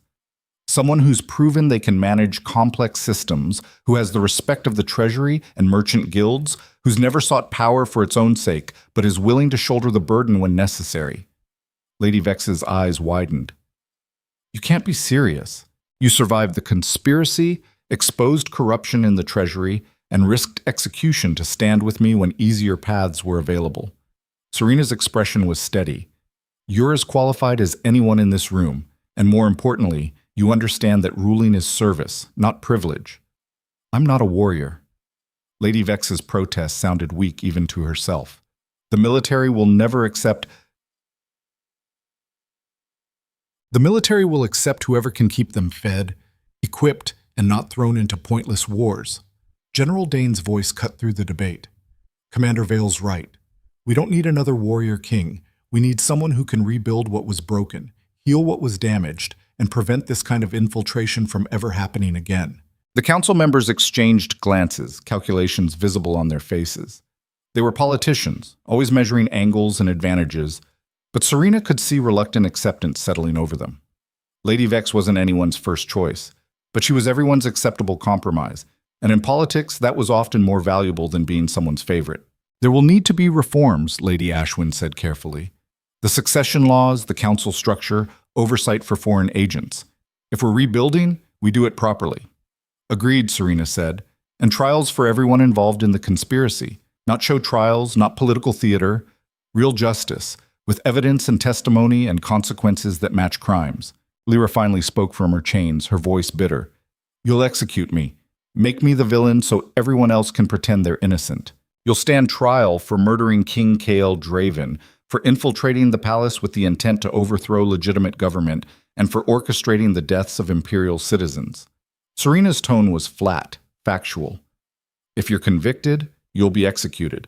If you're acquitted, you'll be deported back to Bloodfang territory with a warning that any future incursion will be met with total war. And the Bloodfang clan? Lyra's eyes glittered with something between defiance and fear. You think this ends with my death? We have armies. We have territory. We have reasons to hate this empire that go back generations. Then we negotiate peace like adults instead of playing games that kill thousands. Serena leaned forward despite the pain in her ribs. Your clan wanted security and recognition. We can discuss trade agreements, border treaties, diplomatic channels. What we won't discuss is occupation, infiltration, or any attempt to seize power through deception. Those days are over. The council spent the next 3 hours hammering out details. Emergency governance structure, timeline for trials, diplomatic outreach to Bloodfang leadership to establish whether peace was possible or if war was inevitable, plans for military restructuring to prevent future infiltration, constitutional reforms to limit executive power and increase oversight. Serena participated when needed but mostly watched, feeling the mantle of command sliding from her shoulders. It should have felt like loss, like surrendering the identity she had built over 6 brutal years. Instead, it felt like laying down a weight she had carried too long, like remembering how to breathe without armor constricting her chest.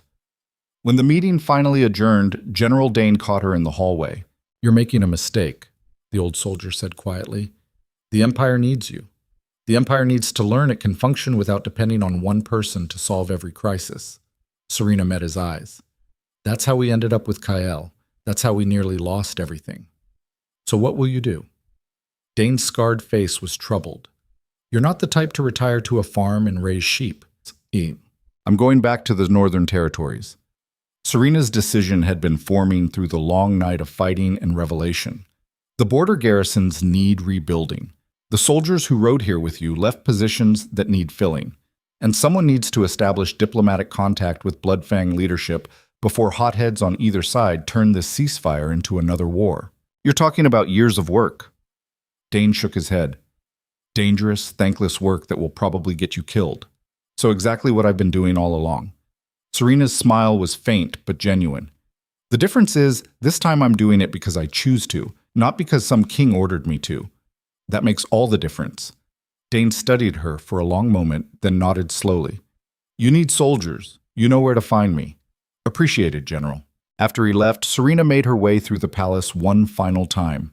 She walked past rooms where she had received orders, hallways where she had planned campaigns, the throne room where Kael had made promises he never intended to keep. Every corner held memories, most of them painful now, viewed through the lens of betrayal and revelation.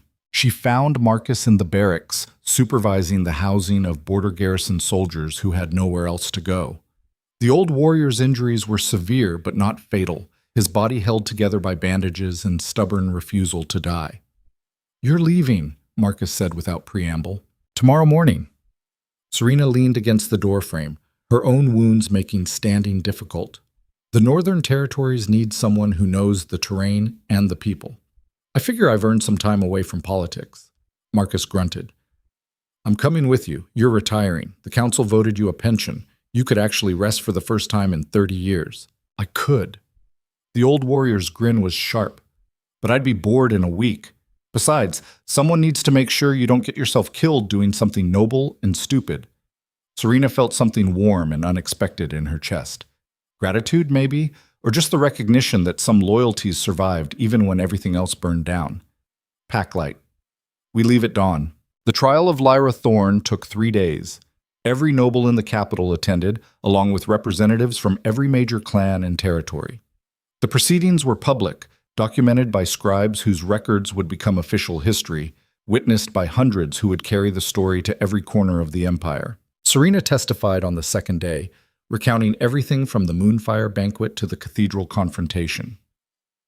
She spoke without embellishment, presenting facts and evidence, letting the truth carry its own weight. When the prosecution asked her opinion of Lyra's motives, Serena paused, considering.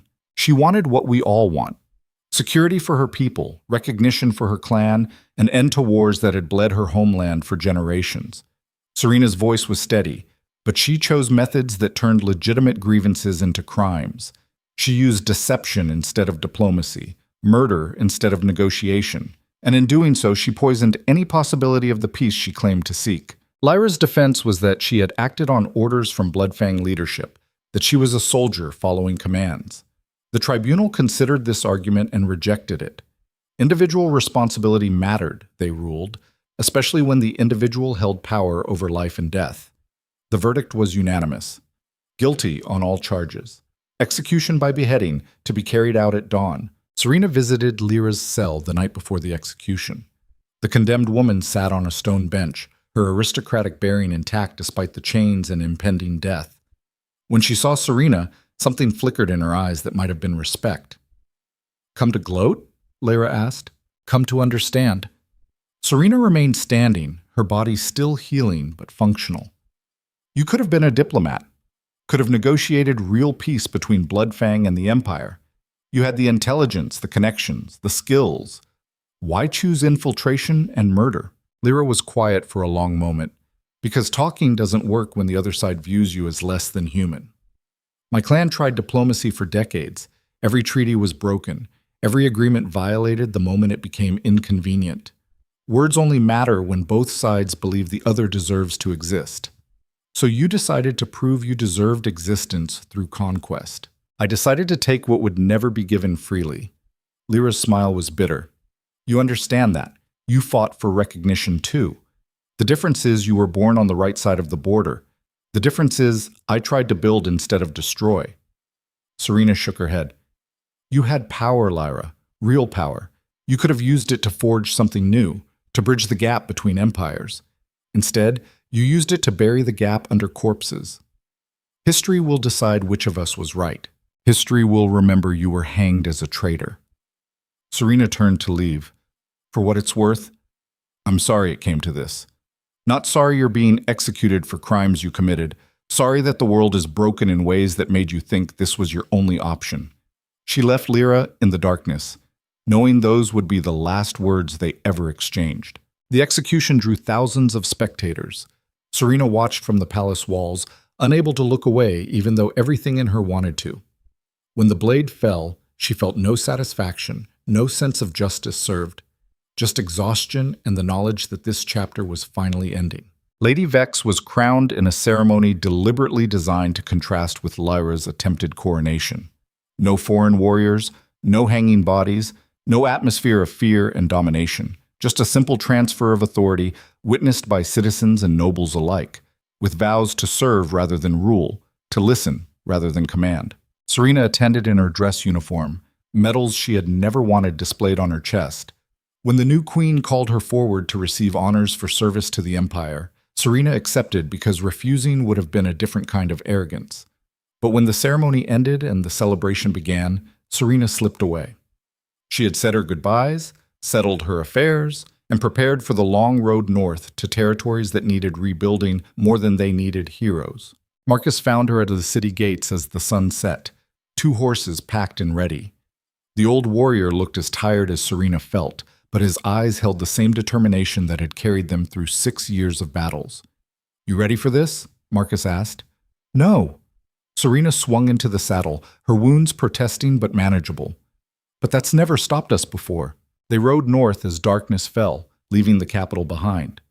The road ahead was uncertain, full of dangers they could only guess at, requiring work that might consume years without recognition or reward.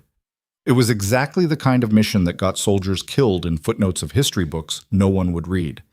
And for the first time in longer than she could remember, Serena felt something approaching peace. She had learned brutal lessons in the months since the Moonfire banquet. That loyalty could be weaponized, that trust could be betrayed, that the people you bled for could discard you without hesitation, that empires were built on lies that eventually consumed the liars. But she had also learned that some things survived, even when everything else burned. Marcus's steadfast presence, Kira's desperate courage, the border soldiers who rode into certain death because they believed in something larger than themselves, the truth that mattered more than survival. Power, Serena had discovered, was the easiest thing in the world to seize and the hardest thing to surrender. Everyone wanted it. Everyone thought they would wield it better than whoever held it before. Everyone believed they would be the exception, the one who could hold ultimate authority without being corrupted by it. They were all wrong. Power didn't corrupt. It revealed. It stripped away pretense and showed you who you really were beneath all the stories you told yourself. And what it had revealed about Serena was that she was someone who needed to build, to protect, to serve something beyond her own ambition. That didn't make her a hero, it just made her someone who had looked into the void of absolute authority and recognized she belonged at the edge, defending against darkness, not sitting at the center deciding which sacrifices were acceptable. The Northern Territories appeared on the horizon 3 days later. Burned villages and empty fortifications, the wreckage of years of conflict that no treaty could instantly heal. It would take time to rebuild trust, longer to establish peace that meant more than just absence of open warfare. But Serena had time. For the first time in 6 years, she had the rest of her life stretching before her without kings or conspiracies determining how she spent it. The border garrison that greeted them was a ragged mix of veterans and young soldiers barely old enough to hold weapons. Their commander was a woman named Tessa Brightwood, scarred and competent, who looked at Serena with wariness that bordered on hostility. "You're the Iron Wolf," Tessa said flatly. "The one who tore apart the capital and got half the nobility killed. I'm the one who stopped an invasion before it destroyed the empire." Serena dismounted, meeting the commander's eyes. "And I'm here to help rebuild what was broken. If you can use an extra sword, we stay. If not, we'll find somewhere else that needs us." Tessa studied her for a long moment, then gestured to the dilapidated fortress behind her. "We can use all the help we can get. Food's bad, pay is worse, and there's a decent chance Bloodfang will test our defenses before winter. You still want to stay? Sounds like home." Serena's smile was faint but real. They spent the next months in brutal, unglamorous work, rebuilding fortifications, training green soldiers who had never seen combat, establishing communication channels with Bloodfang settlements across the border, tentative conversations that might eventually become something approaching peace. Serena discovered she was good at this kind of work, better than she had ever been at court politics or strategic manipulation. Building required patience and humility, qualities she had never needed as a commander following orders. It required acknowledging that problems couldn't be solved with a blade, that sometimes the only way forward was slow, grinding effort that produced results measured in seasons rather than battles. Word filtered north about the capital. Queen Vex's reforms were taking hold, though not without resistance. The council had been restructured with more oversight and less concentrated power. Military reforms were being implemented to prevent future infiltration. Trade negotiations with Bloodfang were proceeding cautiously, both sides circling each other like wounded animals, unsure whether to fight or cooperate. K.L. Draven's name became a cautionary tale, an example of how ambition without accountability corrupted even the most capable leaders. History would remember him as the king who almost destroyed the empire through arrogance and poor judgment.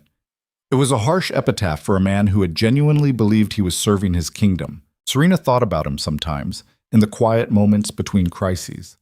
She had loved him once, or thought she had. What she had actually loved was the image of strength and purpose he represented, the illusion that following the right leader could make sense of chaos. That love had been a kind of weakness, a surrender of personal judgment in favor of someone else's vision. She wouldn't make that mistake again. Winter came hard that year, snow piling against the fortress walls, wind cutting through every gap in stone and wood. Serena spent long nights maintaining watch, her breath fogging in the frozen air, her eyes scanning the darkness for threats that might never come.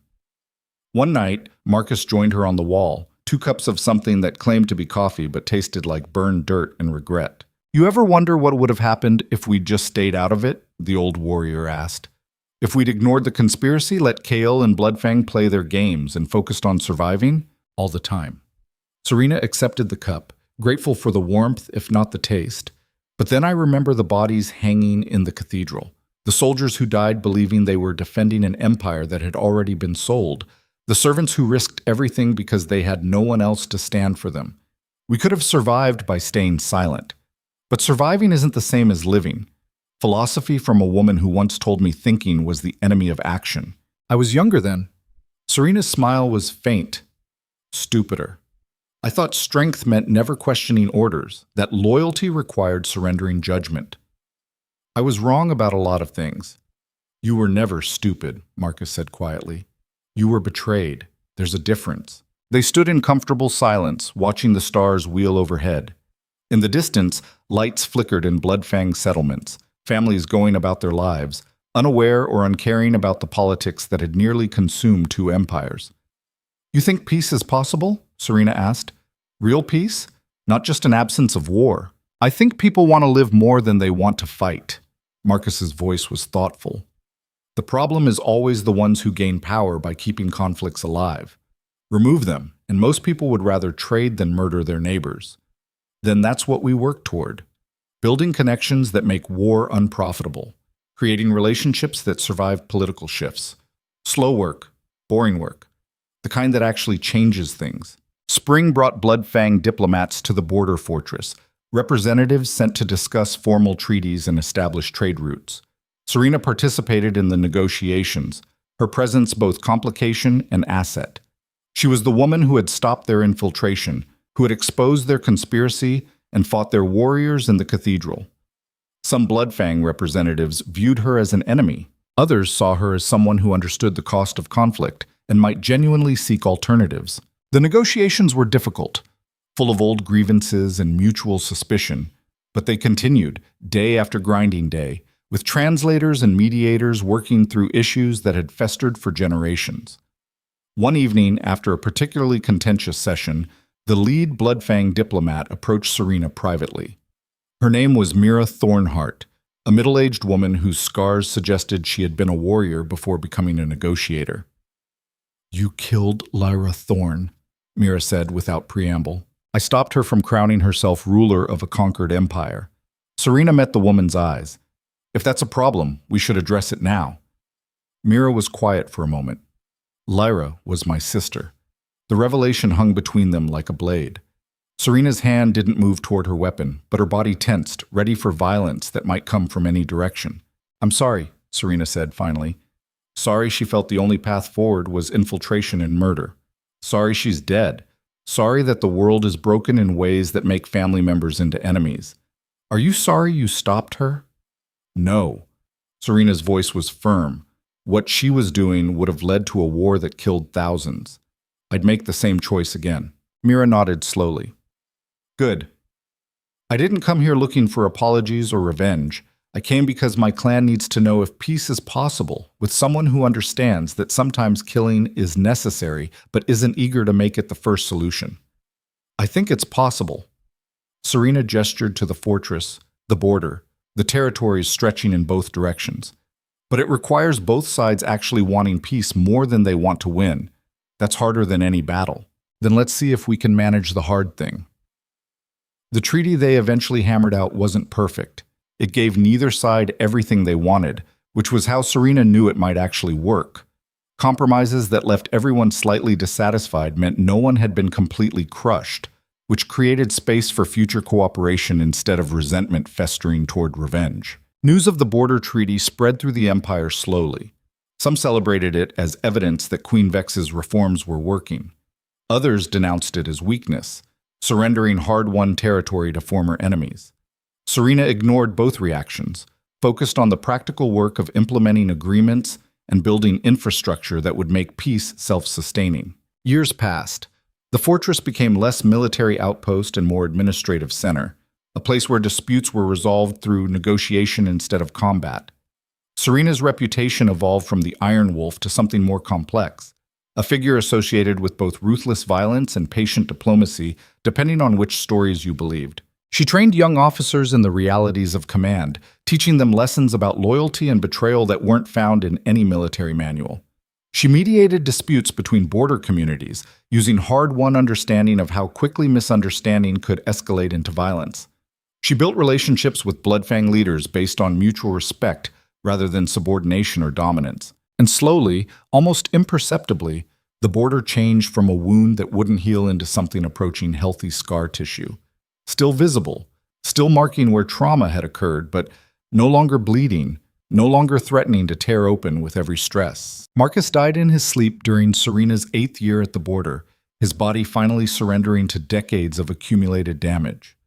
They buried him on a hill overlooking both empires, a position he would have appreciated for its tactical value and its symbolic weight.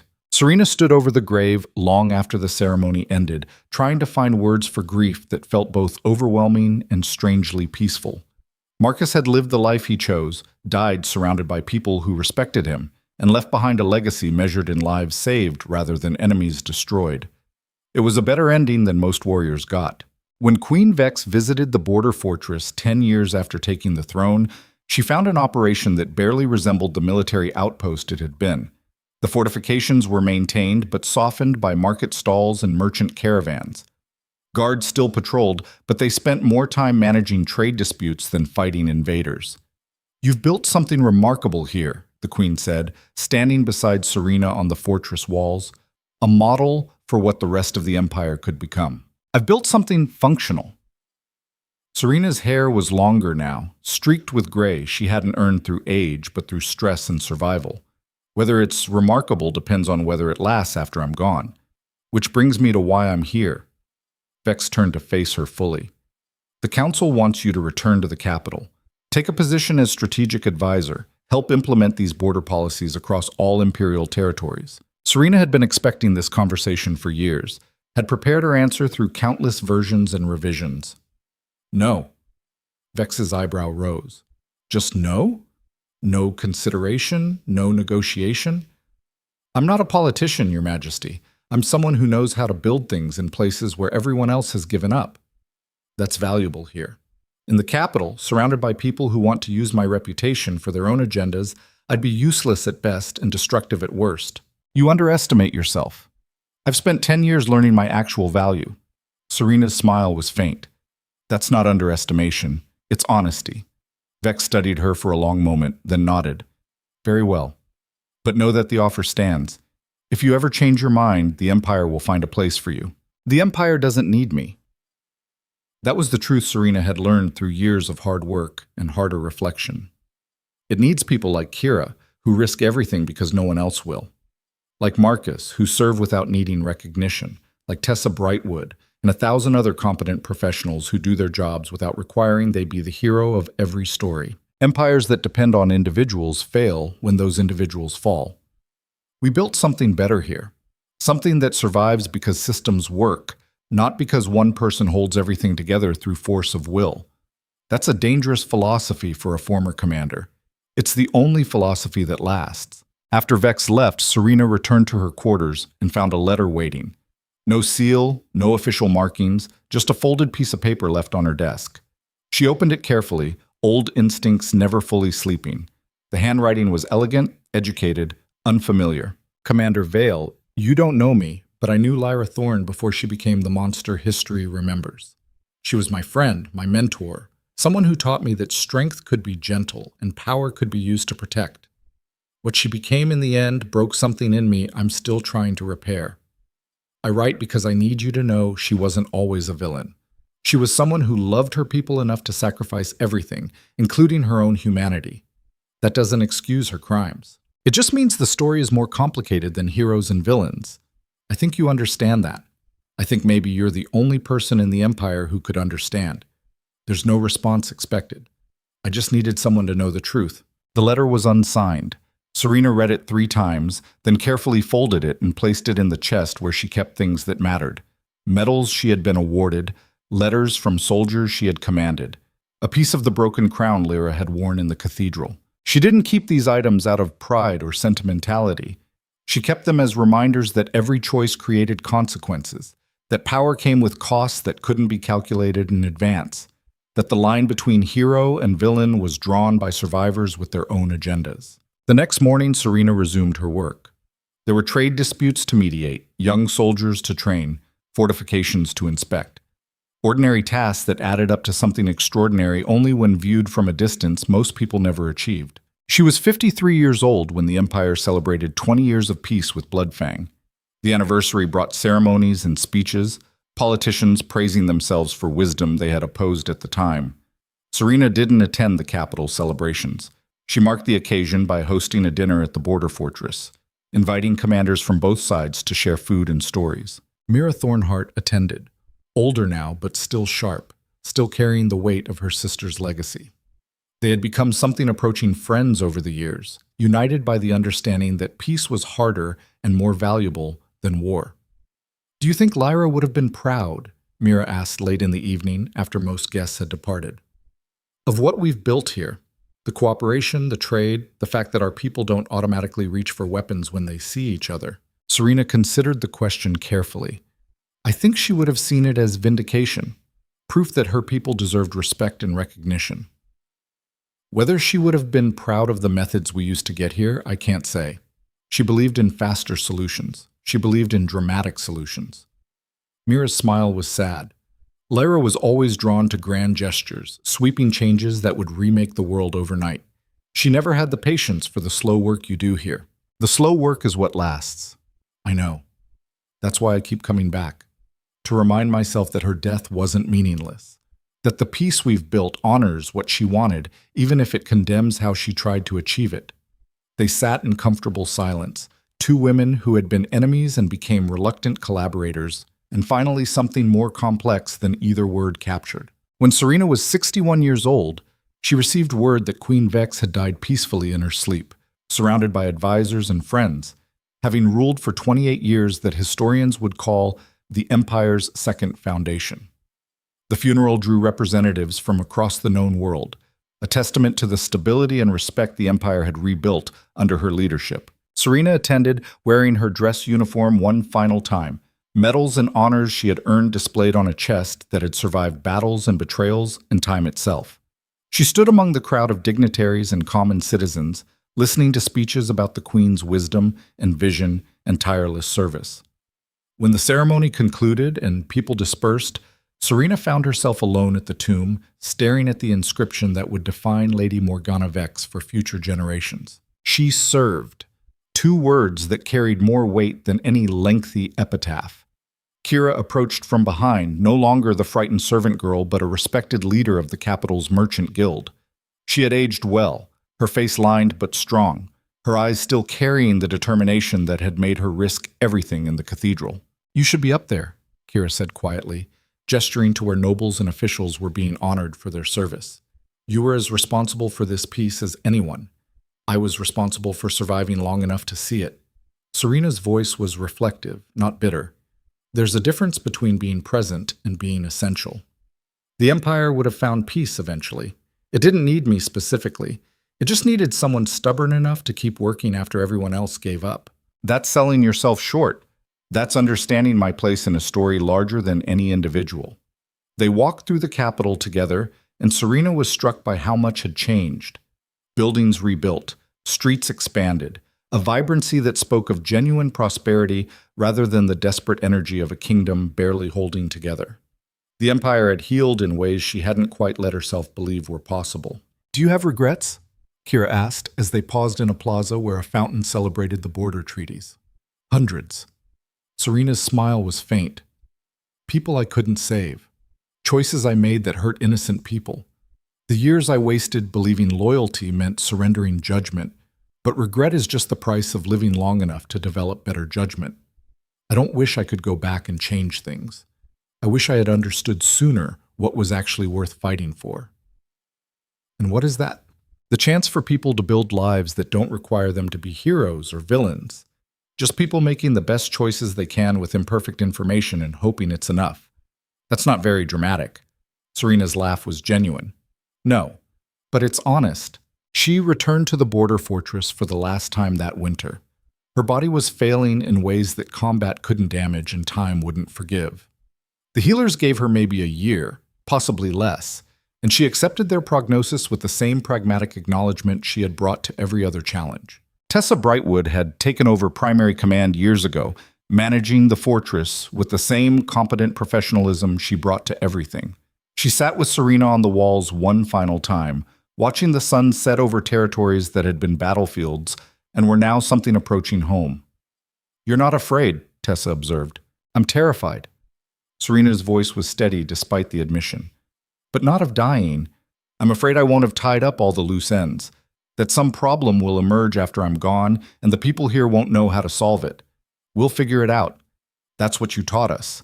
The problems are just puzzles that require patience and creativity instead of violence." When did I become wise? When you stopped pretending you had all the answers and started admitting you were making it up as you went along. Tessa's grin was sharp. "That's the definition of wisdom according to my grandmother. Knowing what you don't know." Serena died on a spring morning with the windows open and birds singing outside. It was peaceful, anticlimactic, the kind of death that came to people who had outlived their dramatic years. Tessa was there, holding her hand, and in the final moments, Serena's mind was clear enough to recognize the profound gift of time. She had survived long enough to see peace established, relationships rebuilt, and an empire transformed from the edge of collapse into something approaching healthy.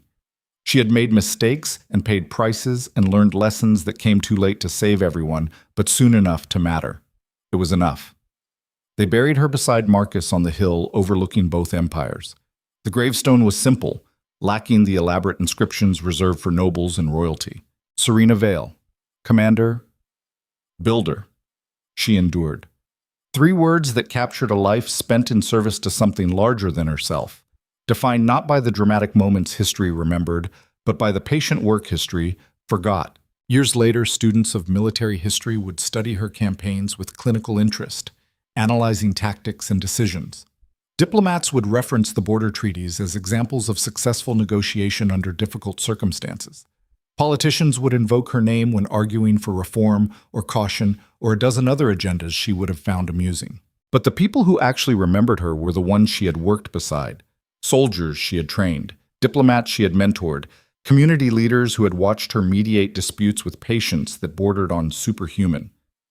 They remembered someone who had been terrifying when necessary and gentle when possible, who had wielded power long enough to understand its limits and its costs. They remembered someone who had looked at an empire built on lies and decided the only way forward was brutal honesty, even when that honesty destroyed everything she thought she knew about herself. The border fortress still stands, expanded over generations into a city that serves as the empire's primary trade hub with Bloodfang and territories beyond. Markets fill the spaces where troops once drilled. Schools occupy buildings that were armories. The walls remain maintained as historical monuments rather than defensive necessities.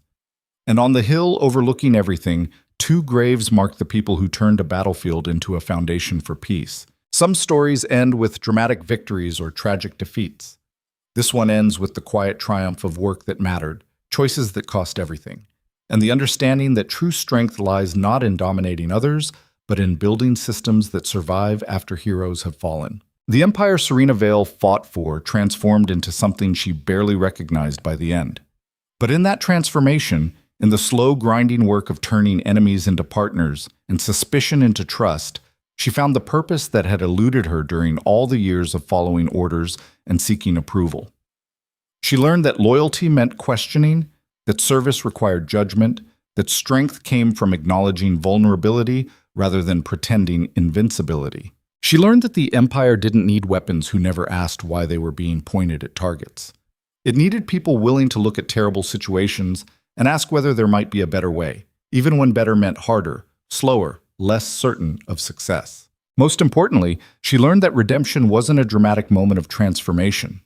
It was thousands of small choices made over years, each one slightly better than the last, accumulating into a life that meant something beyond personal ambition or glory. That was the legacy Serena Vale left behind, not as a conqueror or a hero or a tragic figure, but as someone who had survived long enough to understand what actually mattered, and then spent her remaining years building it with patient hands and humble heart. The wolves still howl in the northern territories, their voices carrying across borders that no longer divide as sharply as they once did. And in those howls, if you listen carefully, you might hear the echo of a woman who refused to let betrayal define her, who chose to build instead of destroy, who understood that the strongest empires are constructed not through domination, but through the quiet courage of people willing to do work that benefits those who come after. That is how the story ends. Not with a crown or a conquest, but with a life well lived in service to something worth preserving. Not with absolute victory or crushing defeat, but with the messy, complicated, beautiful reality of people learning to coexist despite every reason to remain enemies. And in the end, that was always the only victory that mattered.